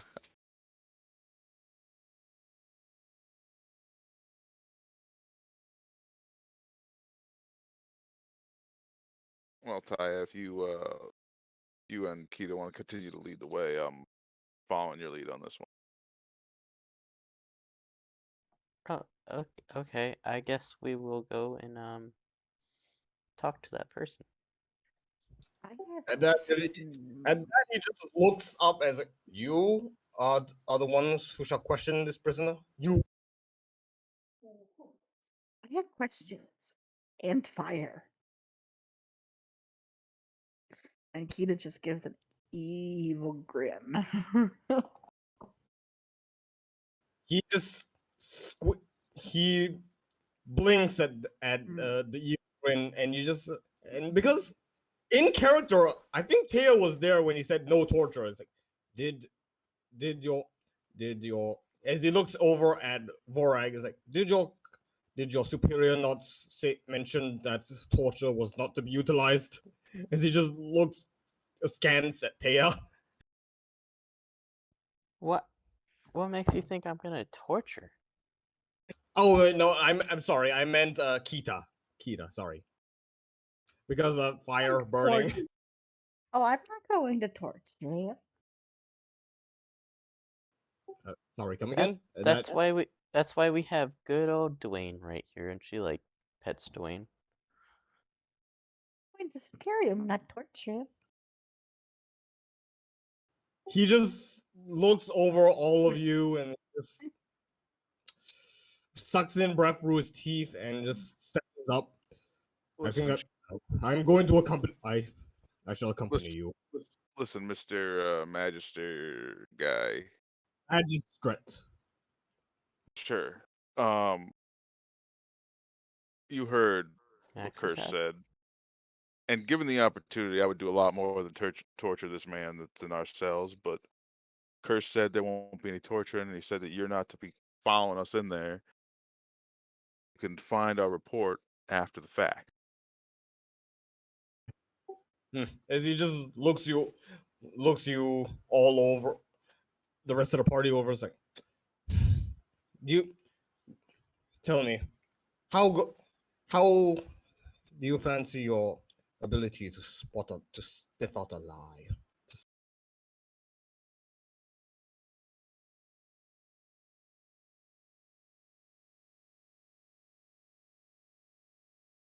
I mean, I I've don't know. caught a number of criminals in my day.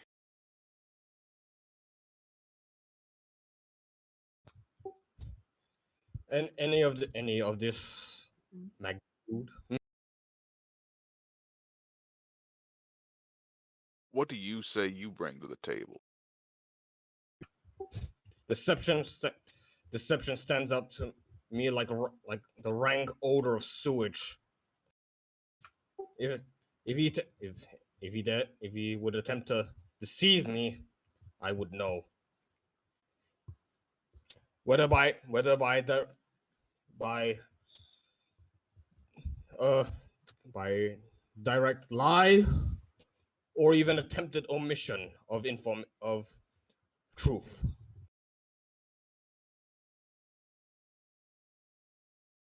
I'm gonna look at Taya and Kita. How about intimidation to try and get him to tell us? And at that, he's just gonna st- just stare hard right into your eye as he. Mm, I'm very leery about doing this, but well, if you don't want me to, I won't try to use intimidate on you. As he just stares into your eyes with his stern gaze. And Dwayne notices this, and I tell Dwayne to politely intimidate him. Intimidate the guy that's trying to intimidate me. Just all right, intimidate standoff. Wanna do it? Let's do this. So the intimidation for my guy, it says the companion bares its teeth, barks, bristles, growls, or otherwise threatens a creature you designate. Or alternatively, it can be trained to do so when it encounters any creature besides its handler. The companion takes a -4 penalty on intimidate checks against creatures other than those with animal or humanoid types. Unless it has also been trained to attack creatures of any type. A companion that knows this trick automatically uses the aid another action to assist intimidate checks I thought you attempted had by its handler. menace. I didn't think you had intimidate.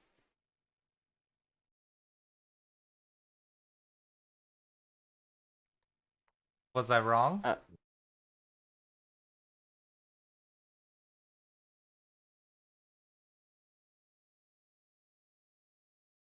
Kristen? oh, when this session started, I did have it, or before it started, my bad. And then I'm like, because I read menace and it was the wrong one that I picked. I meant intimidate, but menace just said menace, so I thought it was menacing, but I meant intimidate. Okay, sounds good. Okay, you guys effectively you guys have the same hit dice, but with the intimidate rules themselves, you could like Dwayne and I'm spacing names. Shang could both technically be intimidated if they're trying to intimidate each other. Very well, if it so happens to be. I mean, it'll only last like a few seconds, so it's not gonna be some kind of disability. It's just gonna. So So you want to roll? there's two different ways that I don't intimidate have. is used. So we need to establish what ways you're using them. You can try and demoralize someone, or you can try and like force their attitude to be different. Oh yeah, I'm just gonna use demoralize. And he just stares into Dwayne's eye, meets Dwayne's stare with his own flinty gaze. I guess he'll do the same thing. Okay. We're just matching wills here. So what role would this be? This would An, be an an intimidate intimidation roll. check. Question is, which one of you is going to be harder to intimidate? Like, Yeah, it's just we just roll an intimidate check, and the DC is 10 plus the target's hit dice plus the wisdom modifier. so it's 14 for Dwayne and 16 for Shang.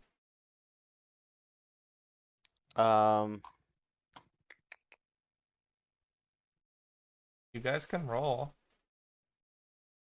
Okay. Where's the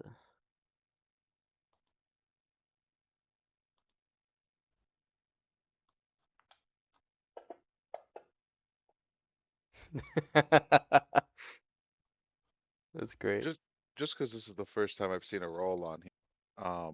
When you did that, did you like check something, or did you just drag and drop like a? Oh, you just grab it out of the character. You can double Yeah, click. but You you can. have to do it, drop it in the chat box itself. Otherwise, it won't show up. Oh, okay.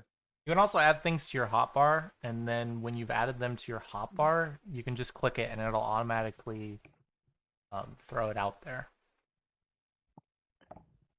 I recommend that for things you're going to use regularly, like your sword or your spells or skill Or checks like perception. Yeah. I finally got the dual screens with the audio to work right. Nice. I literally just use my second monitor for my streaming stuff. I don't use it for anything else. I think I used intimidate wrong, but it is what it is. What do you mean you used it wrong? I'm supposed to intimidate the other person with the help of my animal companion. Oh, is that the animal wording for companion. said trick? Yeah. Oh well. It It says is what it. the companion, does something scary, threatening a creature, or it can do it to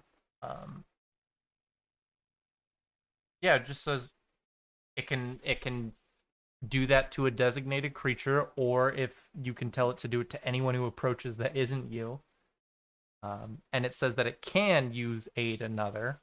So if that's what you want to do, you can have Dwayne aid you, but I'm gonna have you re-roll. And Dwayne would need to go first. Okay.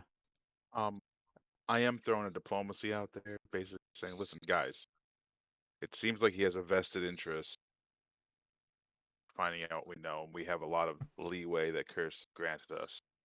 I think this special dispensation would allow us to take on outside assets.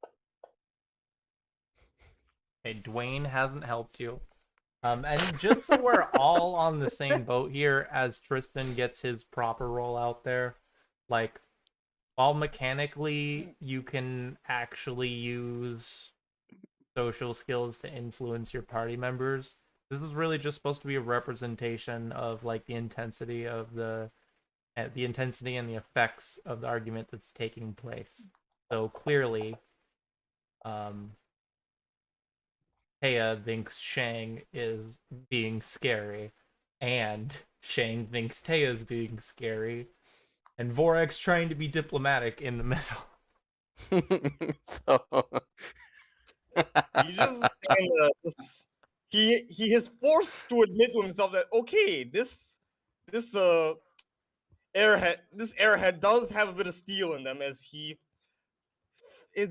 not entirely comfortable with the knowledge that oh wow, someone's actually can actually stand up to his flinty gaze, but he notices that it's still having an effect, as he'll just add on. And if you feel this way, imagine what I could do to the prisoner. Ida is getting fed up with. Meanwhile, is getting fed up with all of this. She just wants to get answers and is starting to finger her teapots.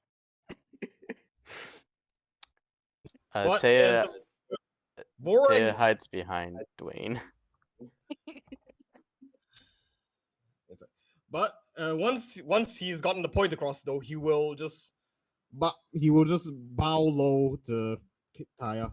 But though I do regret that I had that I do I regret you did not have to experience that. I saw, but it was the swiftest way with which I could convey my talent with this in this particular area. But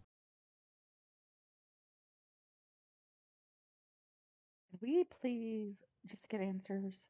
They killed my friend, and I'm about ready to start going teapot.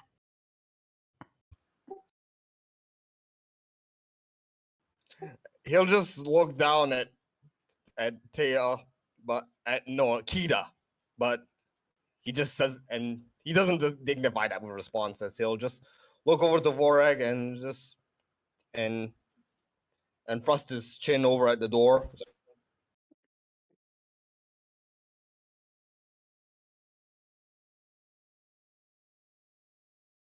Keita and Taya are in charge of the investigation. I'm following their lead. Let's go. The gnome is getting angry. And Yes, ma'am. without a word, he'll just fall in line. Shang will just fall in line. Oh,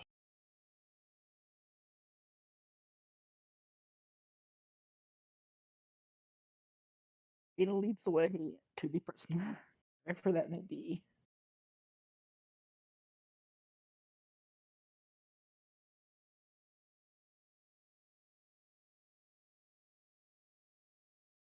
Wait, what? We are headed towards the prisoner, with Kita in the lead, Cool. because Kita is angry.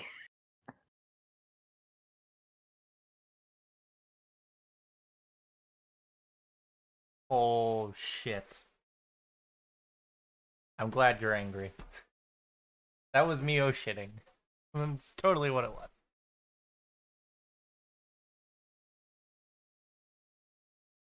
Yeah, I mean, Borek can take you to the place that the man's being held. You'd have to ask one of the guards in there, but they'd be able to show you where it is, and you already have permission to go in.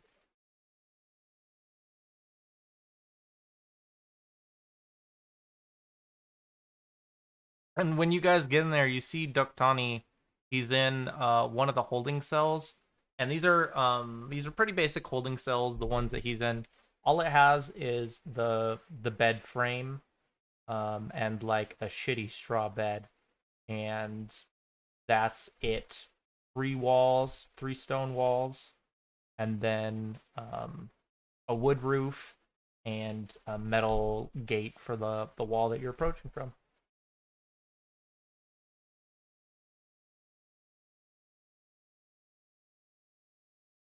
as they're heading towards the cell, Shang will just deliberately kind sort of stomp along, as he'll just let his footsteps echo as he approaches, slow and deliberate.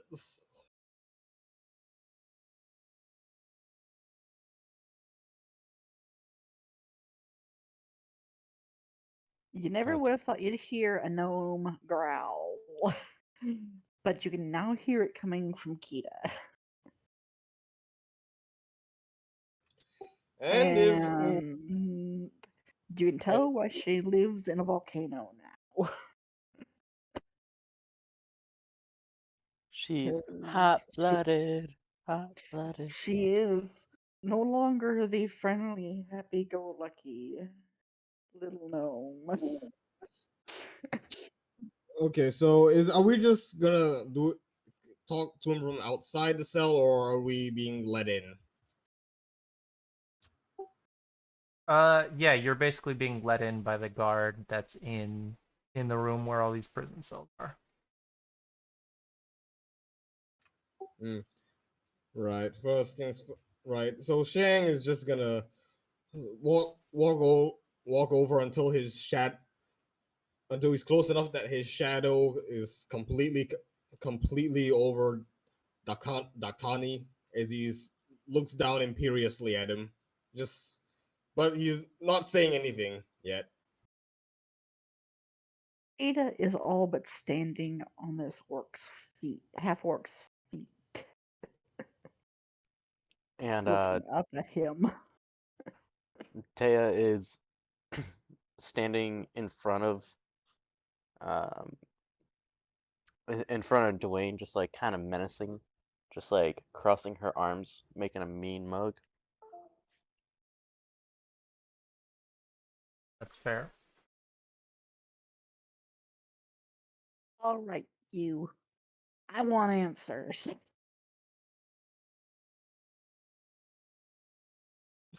And well, Shang doesn't say anything. He just continues staring down into this orc's eyes. And I'm gonna kind of flank Kita and do kind of a similar angry grin, but I'm like legitimately angry at this thing. I'm really mad. Yeah, like I don't know how to convey that differently, but No, that's fair. That's fair. Ada, in her angriest voice, demands to know what he's planning. And who his co-conspirators are. Okay. Getting straight into it, aren't we? I'm here to ask the difficult questions and the difficult questions only.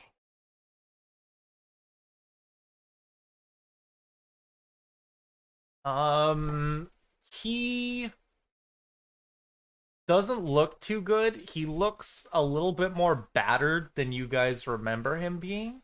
Um, and he looks up at you, with a surprising amount of resolve on his face. Um, he says, in a language that I'm not sure. I know at least one person in the party knows it, but he's not here right now. Oh, fuck. Do any of you know Giant that are here? No, I don't have the intelligence to have anything more than the base languages. Okay, Yeah, okay, that's fair. no one would call Vorag. Oh, he doesn't even have However, it either. Okay. however, I do have comprehend languages. I mean, you can start casting it as he's speaking, but like, that's up to you.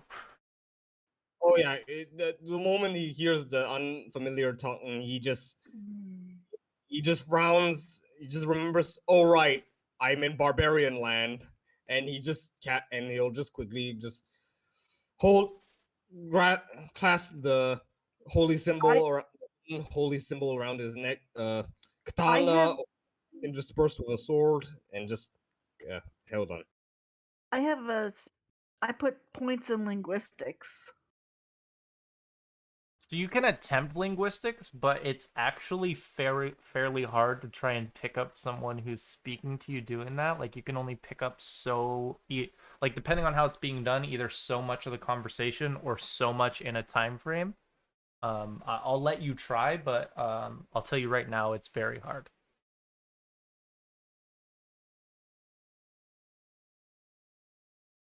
I would throw that in the tower if you're going to use it.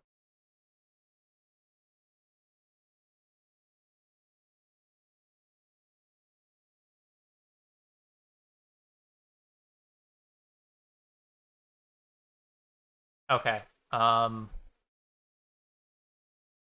Once you hear this, Kita, your giant isn't, um like, it's not a language that you know really much about. You're making connections based on other languages you have.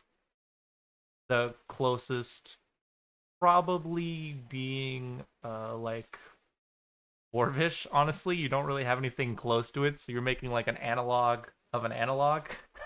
Uh, but he seems to be like questioning you guys is probably the best I can give you, like, what he's saying. And as you cast the spell, Shang, you hop in as Duktani, who, like, Sturker and Vorag know is a local. Like, you know this man speaks common. Uh you come in, and he's like legitimately asking you if you speak any other tongue than common. That's what you can, like, piece together from his sentence as you cast this, Shang. He seems to be he says that he's very worried that people here might hear him say something that will get him in more trouble than he's already in. You're in about as much. Oh, I don't know what he said. Yeah, Shang's the only one who knows the details. Okay, come again. Sorry. He's saying it's Daktani who's saying that we are in much more trouble than we realize, than we know. No, he's asking if you speak something besides common, because he's, like, worried because he's already in a lot more trouble than he's currently in. just Shang will just squint down and just say, I'm not going. I have little interest in humoring. I have little interest in humoring you. What do you know of the invasion? He'll just say in common. If you keep asking me these questions and people find out that I've answered them, the information I give you won't matter anymore.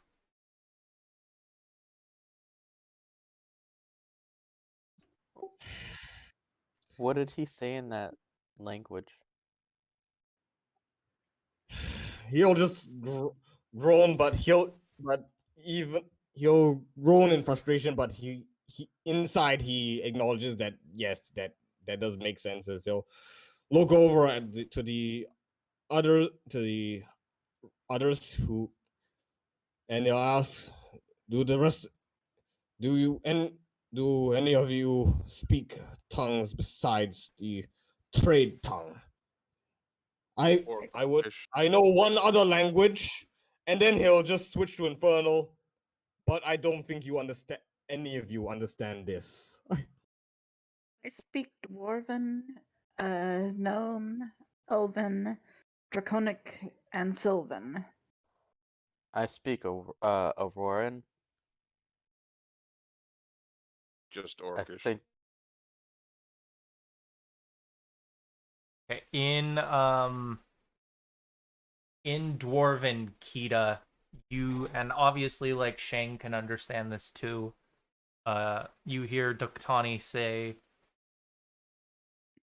I'm not versed in many tongues, but of the ones you mentioned, this is the least spoken that I know.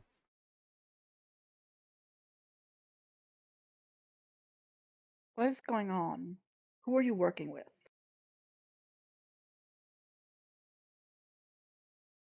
I'm working with a group of half-orcs that's infiltrated True. I will give you more information. I know what my situation is, but I'm asking that when the guard lets me go, because they will,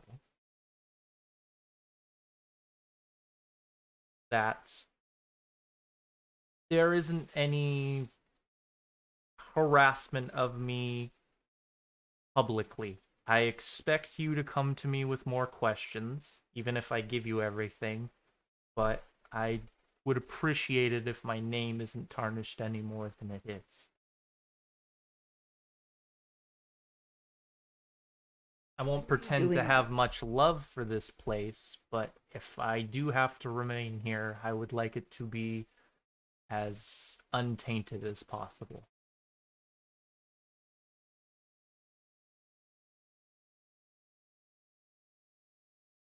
Shang has to look away as his face scrunches up in disgust. This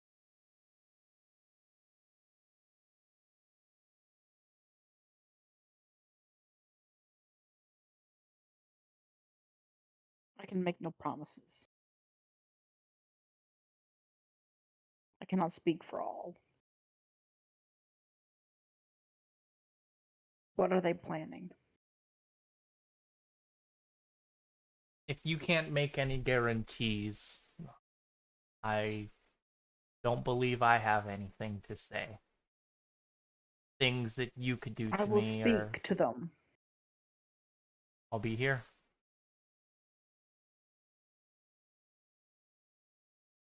I can at least try and get you out of the city. I'm going to get out. I just want to make sure that all of you won't be bugging me when I get out.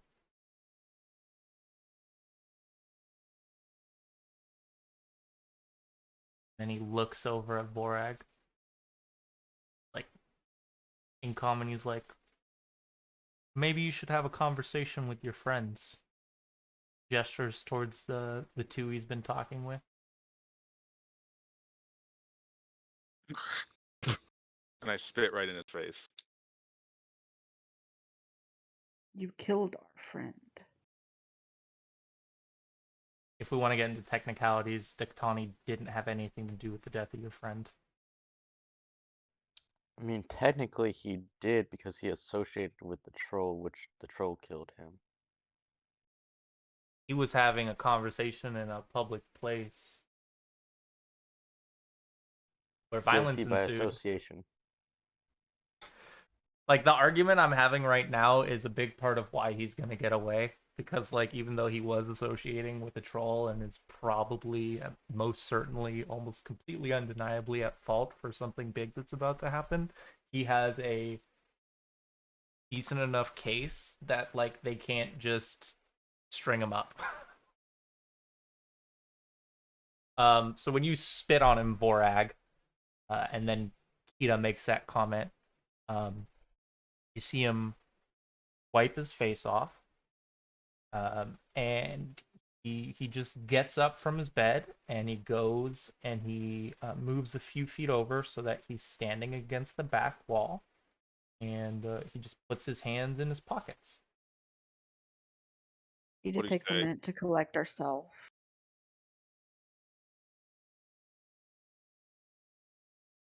Focusing inwardly on the warmth of the volcano. Didn't take too long for your true Trunian side to show, now did it? Says, looking over at Vorag. They don't care about you, man. You can act like them all you want. They'll never accept you. I'm turning to the Thing. rest of the group. It doesn't matter if they accept me. It matters if the man you participated in the death of accepted. He was a good man. He didn't deserve that. Peter looks at the group after. Shang is standing there. He's observing. Collecting herself. And Taya doesn't really know what's going on. That's He- fair. You haven't heard most of the conversation. Yeah, exactly. So she's just kind of like dumbfounded as what was it?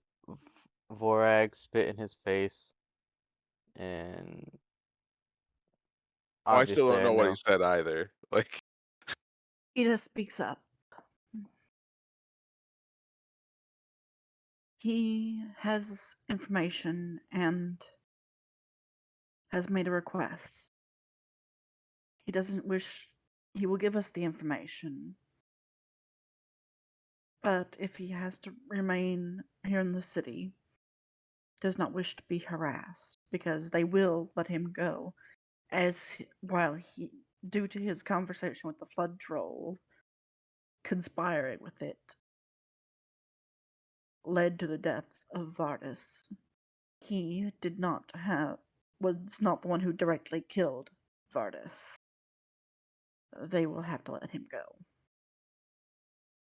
They will not be That's able to find him guilty. that's bullcrap. I know this. But to save the city of Trunu, save how the about them? lives of many, we must get that information. They might not be able to convict him of the murder of Vargas, but he definitely was participatory in the death of Roderick. I know this. Taya starts to run at him angrily with her fist, but then Taya. Oh. Dwayne, but then Shang- Dwayne like catches her and holds her back. Yeah, Shang was also about to just put his hand right between her and Daktani. We must be reasonable. And he just sees this and just You shakes just his see head. We must think of what Vardis would have wanted. Are the he lives of wanted many justice. true? And But he wanted to save the lives of the people of this town. And why should we How let a many- murderer go? Because if we do not, how If he many more will conspi- die? If he conspires against us, what makes us think that he's not going to conspire against us again? Because while we will not harass, we will still keep an eye. Yeah, so Vorag, when he We does must get not be- out, It may there not be obvious. when he but we does can get still out, Vorag, watch. he will he'll be under house arrest. And there will be like a rotation of guards that's keeping an eye on his his doings within town until his conviction is over, which normally doesn't take that long, especially with something as big as this. He probably has at best a few more days. And depending on the evidence, like he could be dead by tomorrow. So there's like the potential that you guys saying you're not going to harass him doesn't actually mean anything because he could be dead as soon as like tomorrow afternoon. Sure.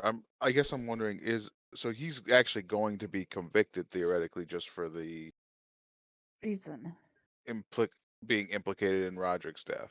Yeah, Right. he's most definitely like unless some information comes about that none of you know of right now, he is most certainly going to die in the near future. Because he's a traitor, at the very least. Yeah, and it's not that he's saying they're letting him go because he's not going to be convicted. There is evidence against him. Yeah. Okay. At the very least, he'll still be convicted of being a traitor and put to death. Step outside for a moment, everybody. Enjoy your accommodations. We'll be back shortly. But you know what? Shang was actually about to speak, but he does. But when Vorag just says that, he very discontentedly just keeps quiet. He gives a discreet nod and does as requested. Taya holds on to Dwayne as they walk out. Once we get outside the holding area, listen, we're gonna agree to whatever he wants as long as he's gonna give us what we want. Not living past tomorrow. Precisely. And Kitty gives an evil grin. I'm gonna stay out here when you agree to it, though. So we are Keep everything lying above to him? board. Oh no, you're not lying to him. You're not gonna hurt him once he leaves that cell. We do Once he to- leaves that cell. You're not gonna hurt him while he's in that cell either. We were told not to, but I'm not gonna be in the room when you promise him that.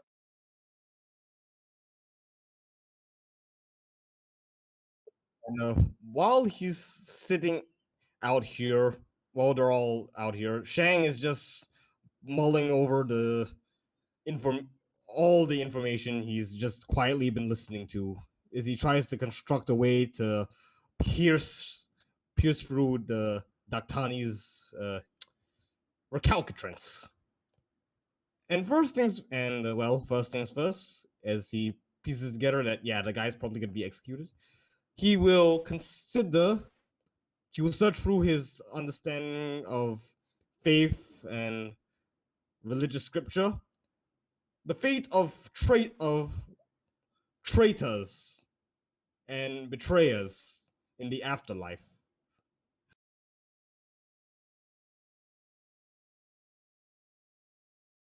Well, generally speaking, now this depends on the church you belong to, but generally speaking, just like in real life, people who betray their own don't go to good places. I think He's just slowly constructing his damnation argument that he's gonna present to Daktani to make him just shut up, stop trying to barter, and cooperate. So at the very least, he won't suffer after his head goes rolling off the deck. I will say you did just make something come to my mind that I hadn't thought of before.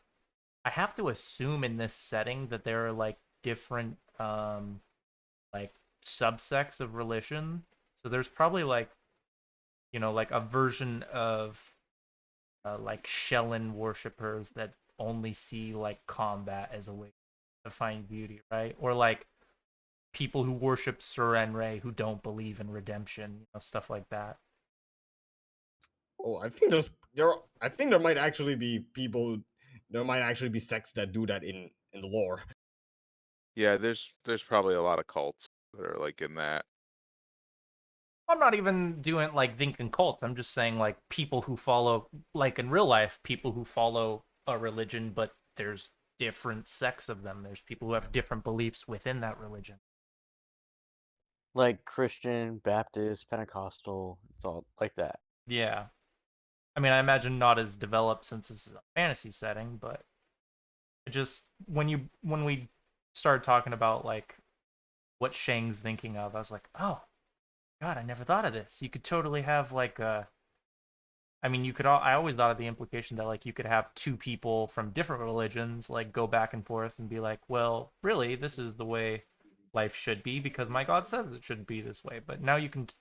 I'm thinking like have the real world debate. Have a Catholic and a Mormon talk to each other about things and see how different their views are. Oh dear God. But that's the end of my little side note. I'm sorry for sidetrack.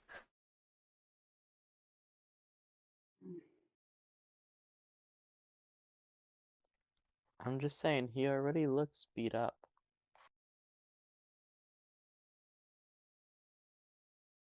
In this case, I do not feel the violence stance.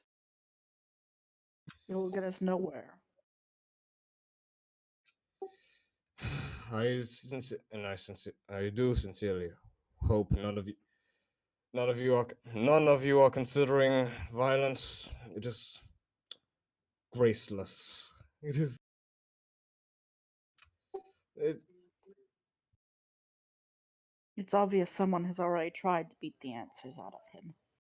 Violence won't occur again in that cell. I should You'll probably just stay out here with you, he'll just Vorag. remain quiet, and Shang will just start walking back to the cell. Walking. Peter will follow. Vorag's gonna stay outside. Teo will stay outside with Vorag. And actually, as they're walking on, and he realizes that yes, Kita is actually following him. He just turns around and says, "Remain out here. Remain." Very well.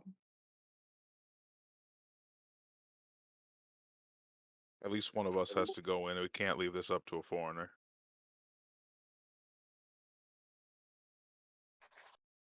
Kira said that she was going in. Mm. It would be best if I go with you, Shang. One of us must be Actually, present. he just squints This at is that. our investigation. But he squints at Kita, but at Vorag's statement, he seems to concede, and he'll just grunt non-committally as he continues into the cell.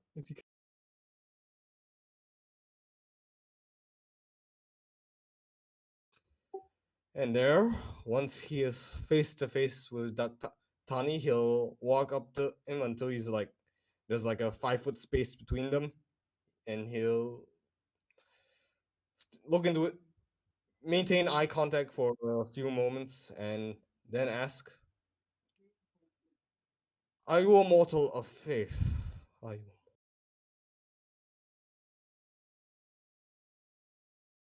Yes. Once again in Giant.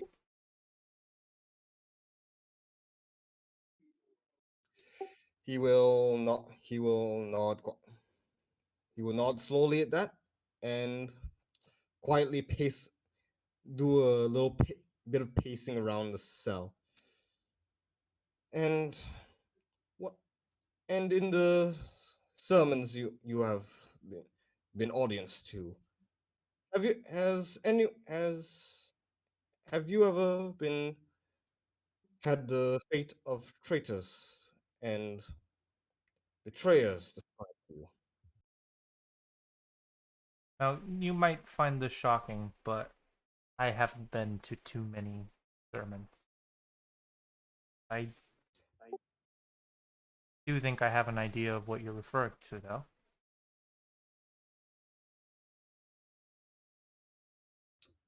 And he'll nod, and he'll actually nod in agreement. It's like, yes, of course. Not all have time to devote themselves to the vagaries of faith. It's the pageantry, And really. well, I do, but it pleases me that you are at least perceptive enough to not require my uh, elaboration on my part, even if you felt you had room to bargain, as if this were a common market.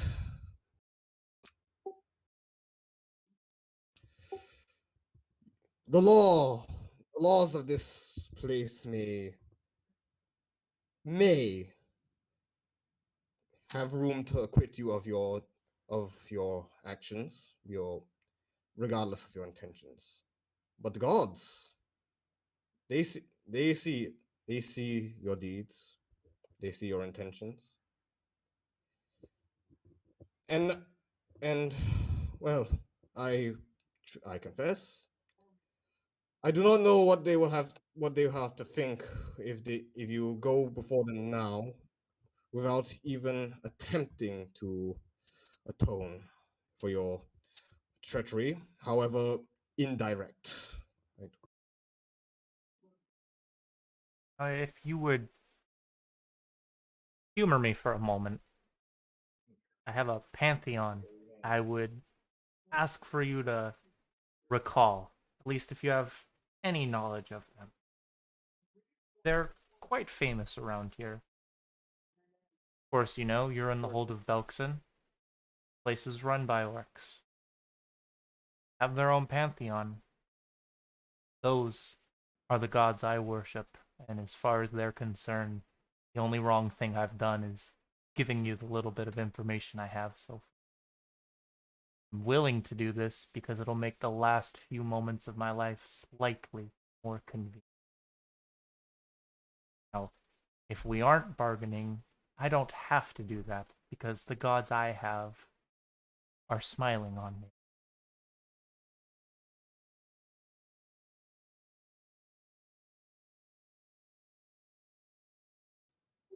Mm, in is he'll just drink that in.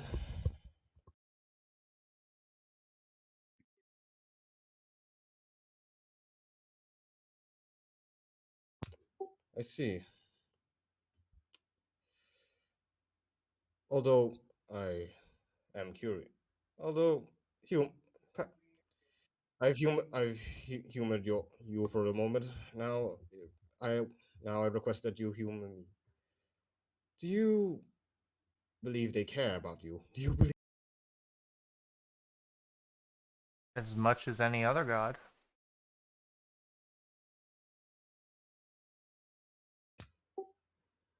You know, Chang, he's he can't really think of it. He can't think of any retort to that, so he'll just nod once again. He just steps forward. We have discussed your proposition, she says in Dwarvish. And though it hurts our hearts that our friend has perished, we see the value in the information you hold. Therefore, we agree to your terms.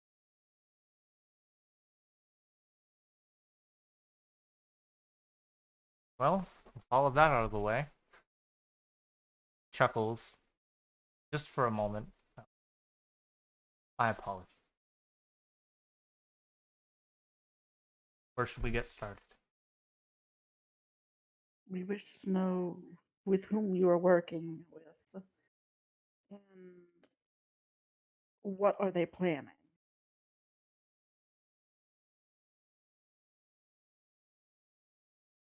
I am working for a group of people.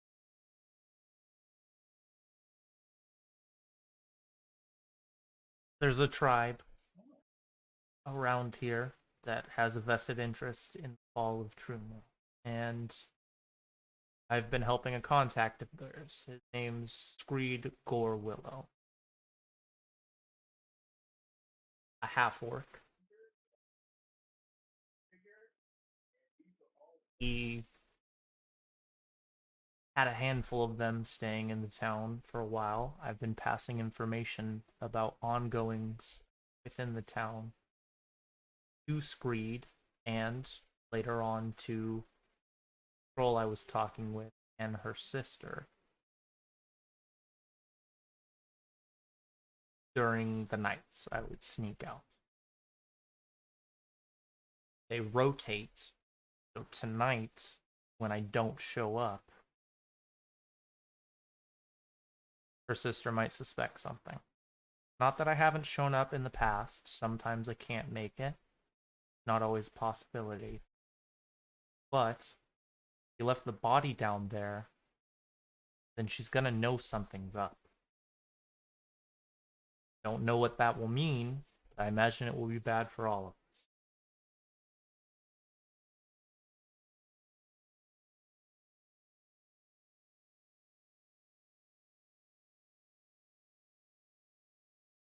Yes, and what are their plans? I told you everything I know. They have a vested interest in Truno. I would assume, based on the mannerment of the half-works that I had pleasure of speaking, it's of the violent variety, as it normally is when they show up. What's the meaning of the graffiti that has been showing up? I couldn't tell you.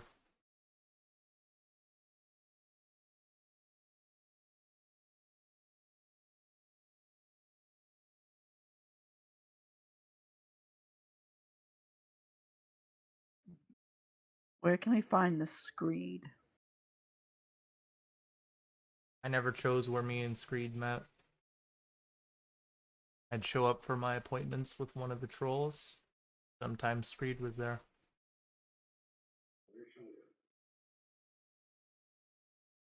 What else can you tell us?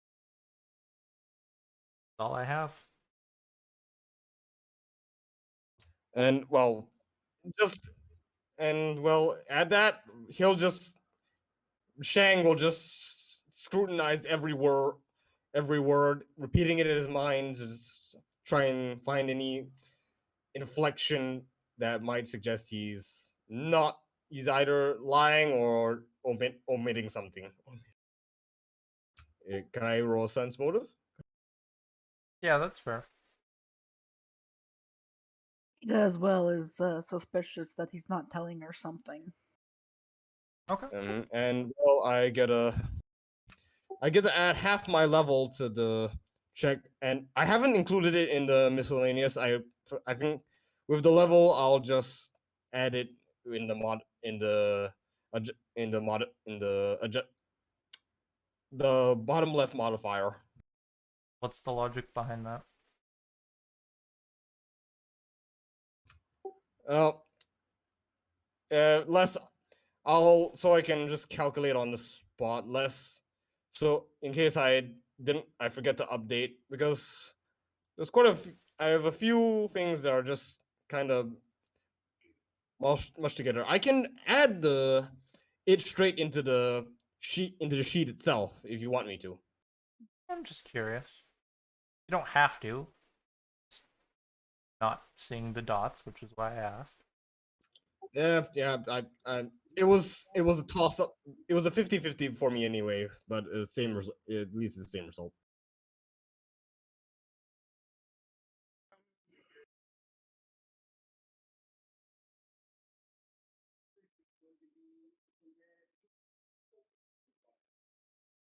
Those should always be in the tower. Oh, well, oops. And Kita, feel free. I know you brought it up as well. What's the tower do? Tower makes it so only I can see the roll. Oh,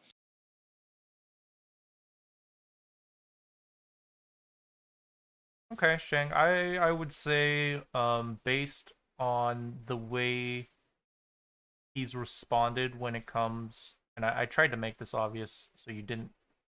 I try and make some of these things stick out so that you don't have to do rolls, but rolls can help. And like based on the way he's spoken when you've asked for more information, that he's not letting on to everything. You know more. What is it?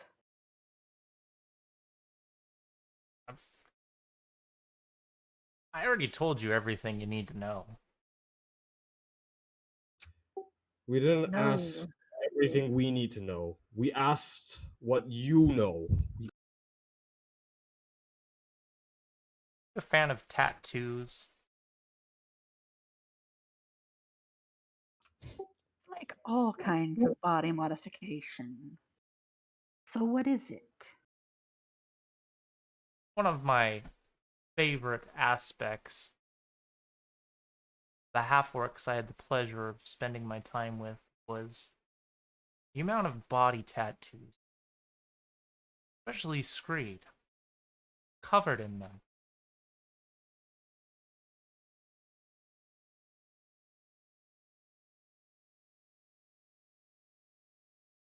Hmm. What else do you know? Not that we need to know, but you know. Anything at all. Sun rises in the east. He looks over at Very Yukita, funny. and it sets in the west. And he looks over at you, Shang. Very funny. I'm not laughing. You know what I'm talking about.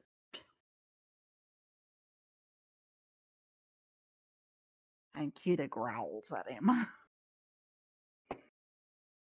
And when he looks over to Shang, he just inclines his head at Kita. It's like, I, she's, I, she is not this one. I've in the time I've known her, I do not suspect she is very stable. I don't.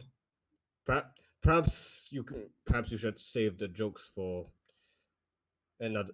For you should relent on the jokes. I have a bomb, and I know how to use it. Okay? Scary to say the least.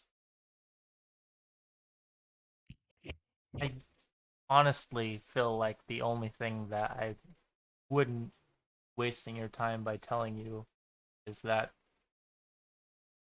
there's less than 100 half-orcs in town. I can give you the number that was down there.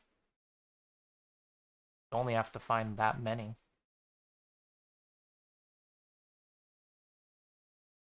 Then Kind of give. raises his eyebrows. Then give.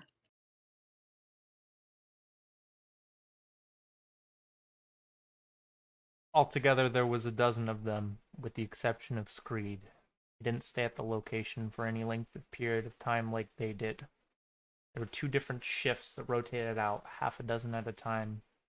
They're only there for a few days apart. Peace. My apologies. I would be able to point them out if we went through town looking for them. Question becomes, how many of them are still in town? The answer for which I don't have.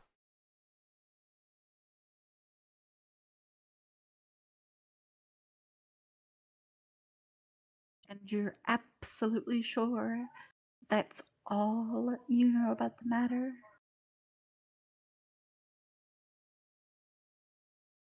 I can honestly just give you descriptions of what orcs look like, but I feel like you already know that.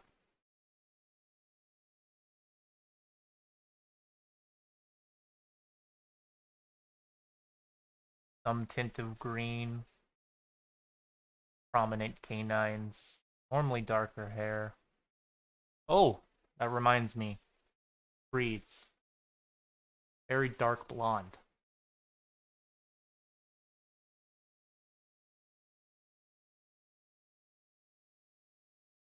Otherwise, there wasn't anything exceptional about the rest of them. I'd really have to see them for them to stick out.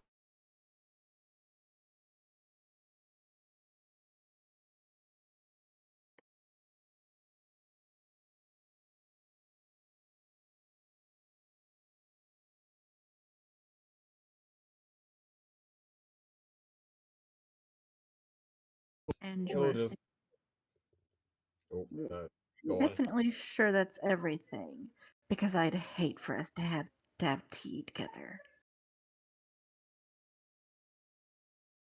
He seems a little perplexed for a moment. And he's like, I'm sure you remember the teapot.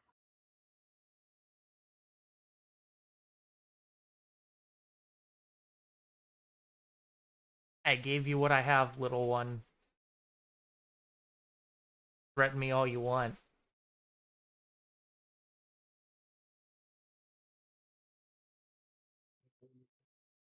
And she turned to Shang. Do you have a question?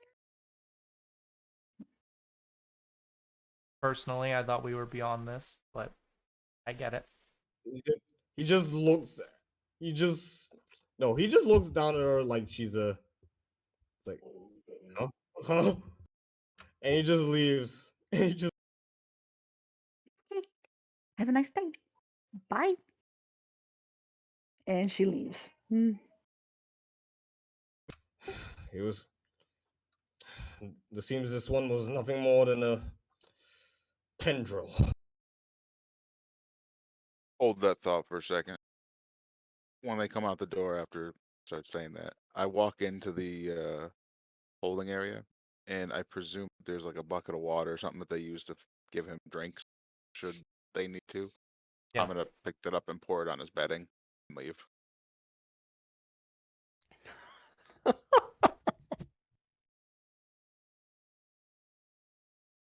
Brutal. And then come Yeah. back out and talk with the group. And when you come back, Shang somehow looks a little even less impressed than he usually is. Taya just is dumbfounded as to what just happened with him. Like, her mouth is wide open. What do you say? Oh, what do the rest of you know of this Screed Gore? Some ridiculous barbarian title. Poor Willow. That We I've heard never of him. heard of this Screed. As they'll just look around at the rest of them, Have and we heard of him before? I'll have to remind out of character that Vardis once read out the word Screed in to you all in the as it was written on the walls of the church back in the plague house. The first I ever heard of it, it was written on the walls of the plague house. Your running theory was that it was some kind of like orcish name, but you weren't under the impression because this is where a bunch of orcs were hanging out, right? Just thought it was like orcish graffiti, but now What do you think is presumably graffiti? Screed tagged the place. It's still graffiti, but it's a graffiti by a big important orc. Hmm. Apparently, he has a penchant for tagging walls. And that some graffiti on its own affects True Now how? Not a clue. I Sounds think like I like thought a we were under the ball impression they running were hard planning an point. attack. I thought they were tagging important sites for attacks, but which is still possible. But in that we have no idea because the graffiti won't come off, no matter what they do. Well, what did he say exactly? Something about this Screed guy, but anything else? He's been having him meeting with him. The what was his name? I can't remember that fellow we just questioned his name. Tani. Tani. Tani. Doctani. And with two of the flood trolls. The one we killed and her sister. The sister is supposed to meet Doctani tonight. And if he doesn't show up and they see the body we left, they're going to be suspicious. Screed has a lot of tattoos So and dark blonde hair. so We're looking for about a dozen half orcs. If Ductani sees them, he can ID them if they're still in town. for the troll thing, why don't we touch on that for a moment? He's saying that he's supposed to meet a troll tonight. Say for what Yes. reason? Other than just to meet her? They meet and exchange info and get orders. What was his last orders? He didn't say. They just exchange info on guard movements and such. They're prepping some sort of attack. They're Yeah. guard move. Which, like, literally just, I mean, to Shang and Vorag it's big, but everyone else has known this for like a few days. Yeah. So it's a course of action. Are we going to try and intercept this troll? Yeah. Or Screed may be there too. Sometimes he shows up to the meetings, sometimes he doesn't. when was the meeting was supposed to be tonight? Yes.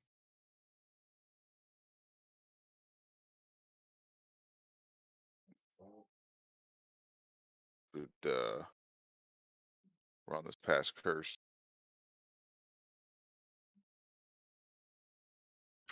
Hmm.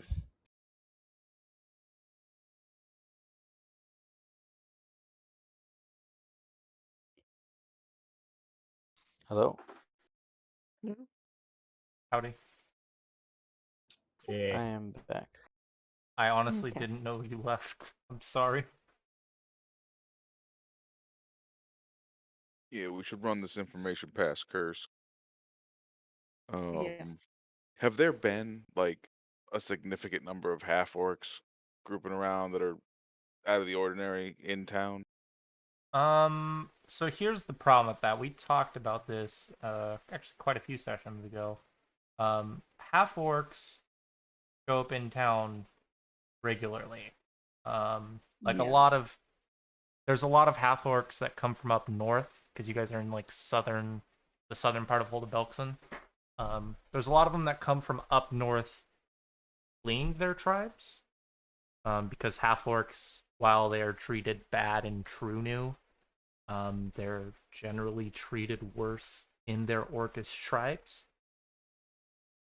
So you have a big influx of them regular. So it's hard for you to be like, okay, there was an abnormally large amount now. There's quite a bit of through traffic of them. So Um, I'm gonna step away for a minute. I'll be right back.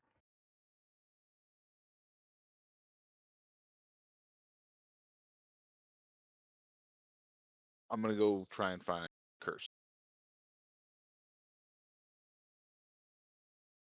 Okay. Yeah, you know where he is. He's in the longhouse. Of course you know where he is. Sure, I'll go to like his office or whatever. Okay. Knock on the door.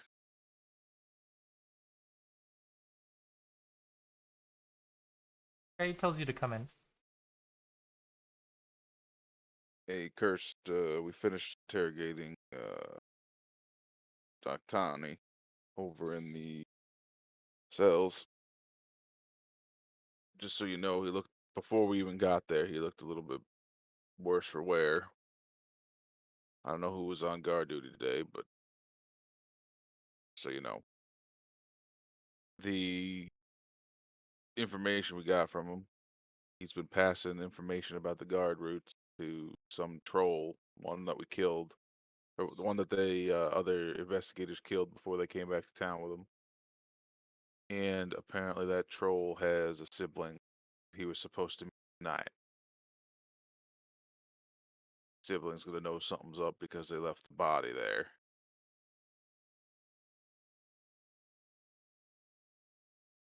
Now, I don't know how fast they're going to be able to mount an assault on the town, but he has given them guard rotation information. We can attempt an assault on this troll to take it down before it has an opportunity to relay the information. This Screed fellow, who apparently is in charge of them, but they apparently have a significant number of half orcs on their side.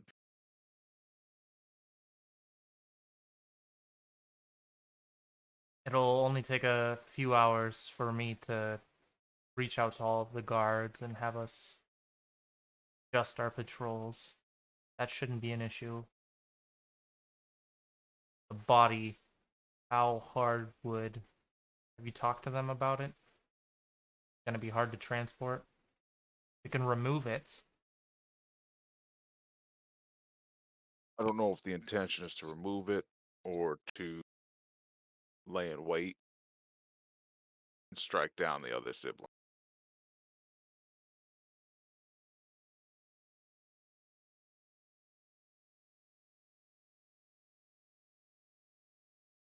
He looks down, you see his eyes darting around at his desk for...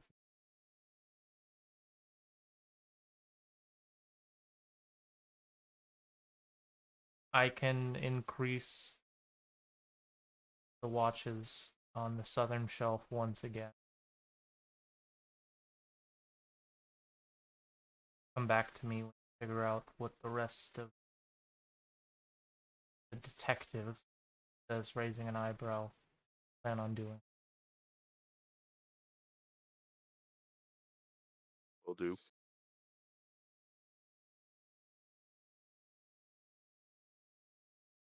About facing out.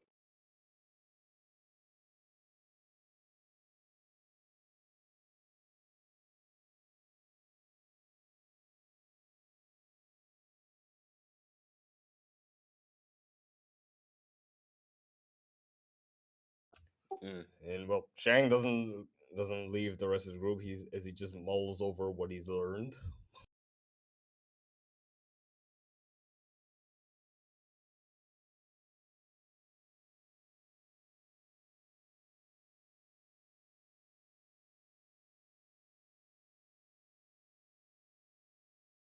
Magister Shang.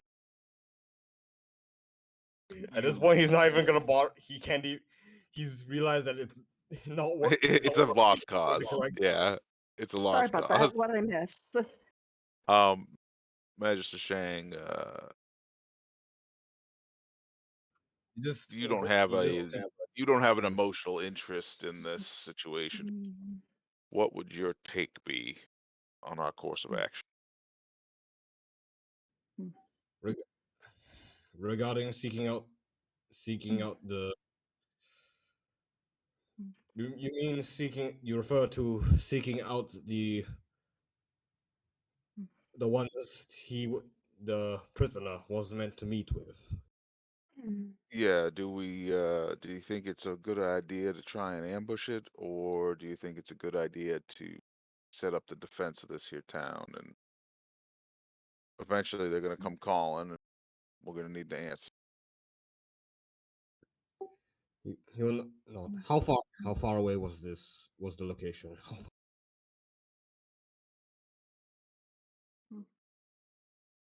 I look at Taya and Kita.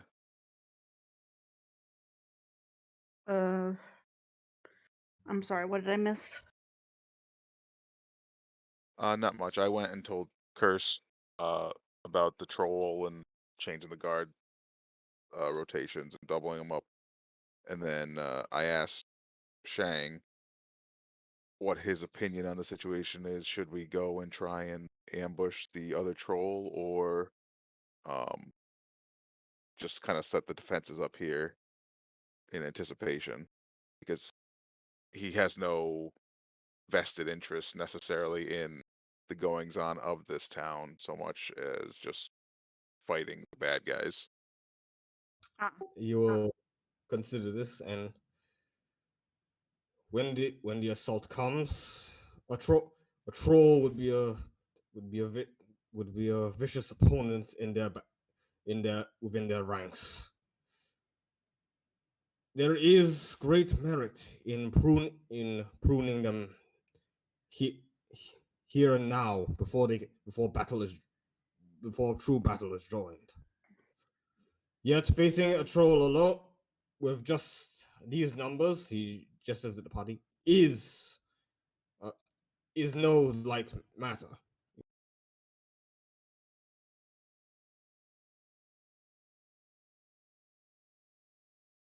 If I may interject, Kita says, there is the chance that we may capture or possibly defeat the leader if we go tonight. But of course, but of course, and he'll remainder, and then he looks to the rest of them. Do you have horse? Do you have horses?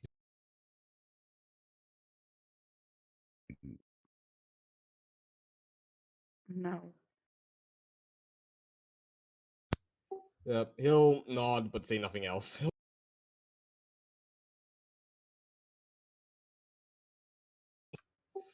It it would be If it's just risky.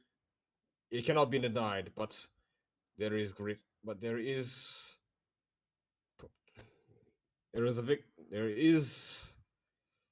a victory to be won here. if the troll and the meeting location's just over at the plague house, it's not that far outside of town. Yeah.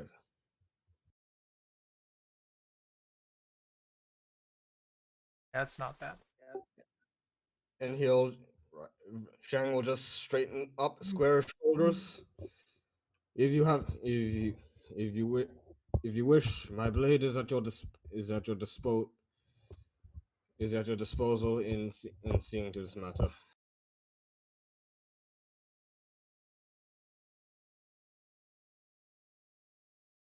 I believe we're in agreement here. Self squared away. We'll head out within the hour. Sounds good to me. Have we rested since battle? Yeah, I put a rest on all of you guys. You just need to adjust your ammo in your case. Okay. You guys have leveled up since then, so you haven't slept. But I do this, and I need to say this now that we have a new player. I do this thing called heroic leveling, where whenever you guys reach a level, you guys get treated as if you took a long rest, so that you can continue on with the story. Alrighty. Nice. I'm gonna report over to Curse, and then we'll head out. If you want to meet at the gates, gather up and put me in my knee. See you there shortly. Okay.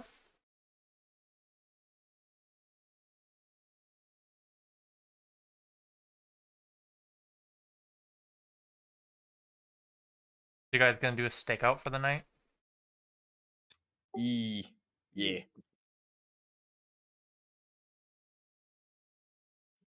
Yes. Yeah. You guys remember that there's a funeral, right? Oh yeah. Fortunately for Shang, he has no investment in this. Fear.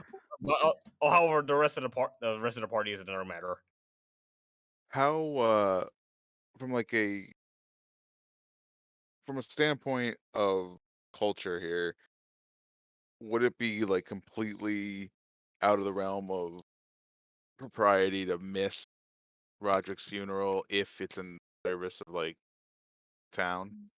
So like honestly there's multiple ways you could look at this. Clearly the most important thing is there's a big threat to the town, right? That's the biggest Yeah. thing. But there are a couple ways within that you could look at it. I mean, obviously some people would say that's not as important as mourning a true Nuian passing. We all know there's an immediate threat that's coming. You killing this troll probably doesn't adjust that. But What if we like attended it at first to make an appearance, and then we? Yeah, that would be. I mean, that's fair. Like, to be honest, these don't last a long time. Like, they're not as lengthy as like if you went to a funeral nowadays. Like, a lot of people have really in Western society have long funerals, stuff that can last hours. Realistically, like the funeral that they would have in True New is most likely less than an hour. It just Probably best doesn't. to go to the funeral first.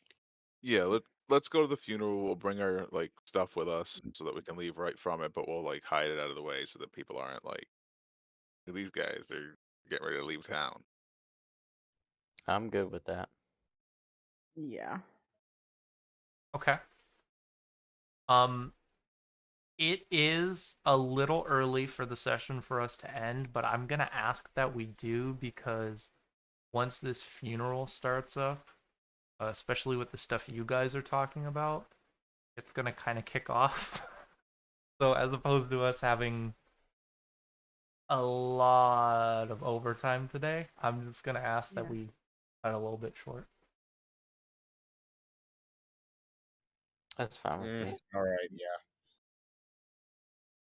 Thank you. I have to get up at like 6 in the morning. Same.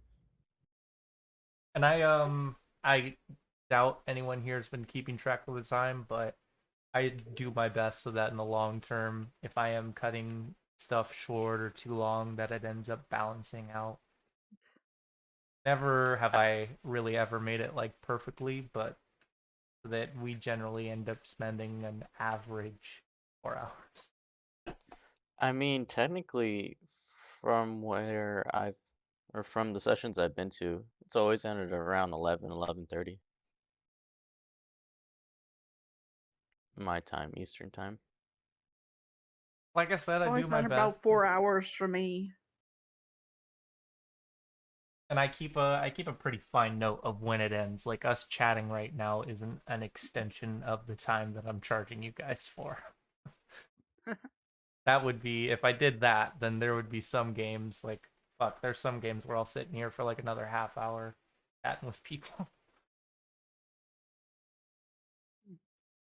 I hope you guys had a lot of fun today. I thought it was really interesting how we introduced our new characters. I was honestly worried. It seemed like the way that like shit was going that you guys might just have been like, "Fuck you guys, we don't know you." Yeah. I'm glad I was able to pop in for a bit. Yeah, I'm glad we Yeah. got you to hop in. That was awesome. I was not expecting that. Oh yeah. I like was you very to. glad to. I was sure I I was gonna deeply be trying. enjoy. I deeply enjoy her pyromania, and I like Dvorak too. I was sure I was gonna be trying to set up this office all night long. And I'm glad you got that job. That's awesome. Oh yes, of course. Being a stable livelihood. Yeah. How Yeah, did you guys definitely. feel about Uh, your all I- conversations with Kirst and Duktani today? I enjoyed it. It's more Ducktani is a aggressive bastard. than Kita usually is to people. Yeah, Keto was like really scary today. Kita was angry. Her friend died. That's fair. She liked Vardis. Vardis was a good The first character. night he helped her set things on fire. It might be a little early for me to say this, but so far, CJ, it seems like you have a habit of writing really good characters. Oh, thank you. And John, it was a pleasure having you here today. Hey, I thanks. hope that our group Nice made a to good meet you. impression on you, even though I'll be honest, today's session was, I feel like it was pretty different compared to our previous sessions in this group. Hey, it Are was you a fun talking about session. like the intimidation and all that? There was definitely some interesting party dynamics that we explored. And honestly, I feel like this group got, like, this session got dark compared to all our other sessions. Yeah, Kita's normally a happy-go-lucky person. Like, we generally have a lighter group here that's a little bit more jokey, and then today there was like just this undertone throughout the entire session that like there was just a weight on it, you know? I And mean, like along with, one person did die. I think this is my, and like you said, this was the first this was the first time a player's died in your game. Don't worry, I have a feeling tomorrow it's gonna happen because my new group that I'm running, it'll be their first session. They're doing it's like this, it's like called the Tyrant Claw or something like that for 5e. And the whole thing is it's supposed to be like a difficult wave-based combat thing. So, Oh my god, I ran that before. I killed off so many guys. Not on Wait, purpose, but because the module is just so. it's meant to is that kill the them. is that the Tiamat AP? No, Is it's supposed to be like a 1 or 2 shot where you're protecting this druid and there's like waves of orcs and dinosaurs that attack you. Oh, Oh, I was thinking no. about the Tiamat one.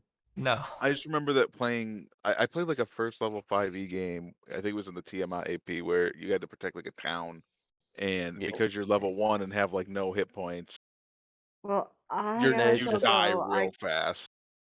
Have a I good gotta night, let y'all Aaliyah. go. I gotta accomplish a couple things before I go to bed. good Don't work night. too hard. No, I mean their deaths will be very different. Obviously, like the one that Vardis went through has a um, very heavy hand that comes with it. That's going to be a lot more of a impactful death than just characters we've never interacted with before. Very true. Like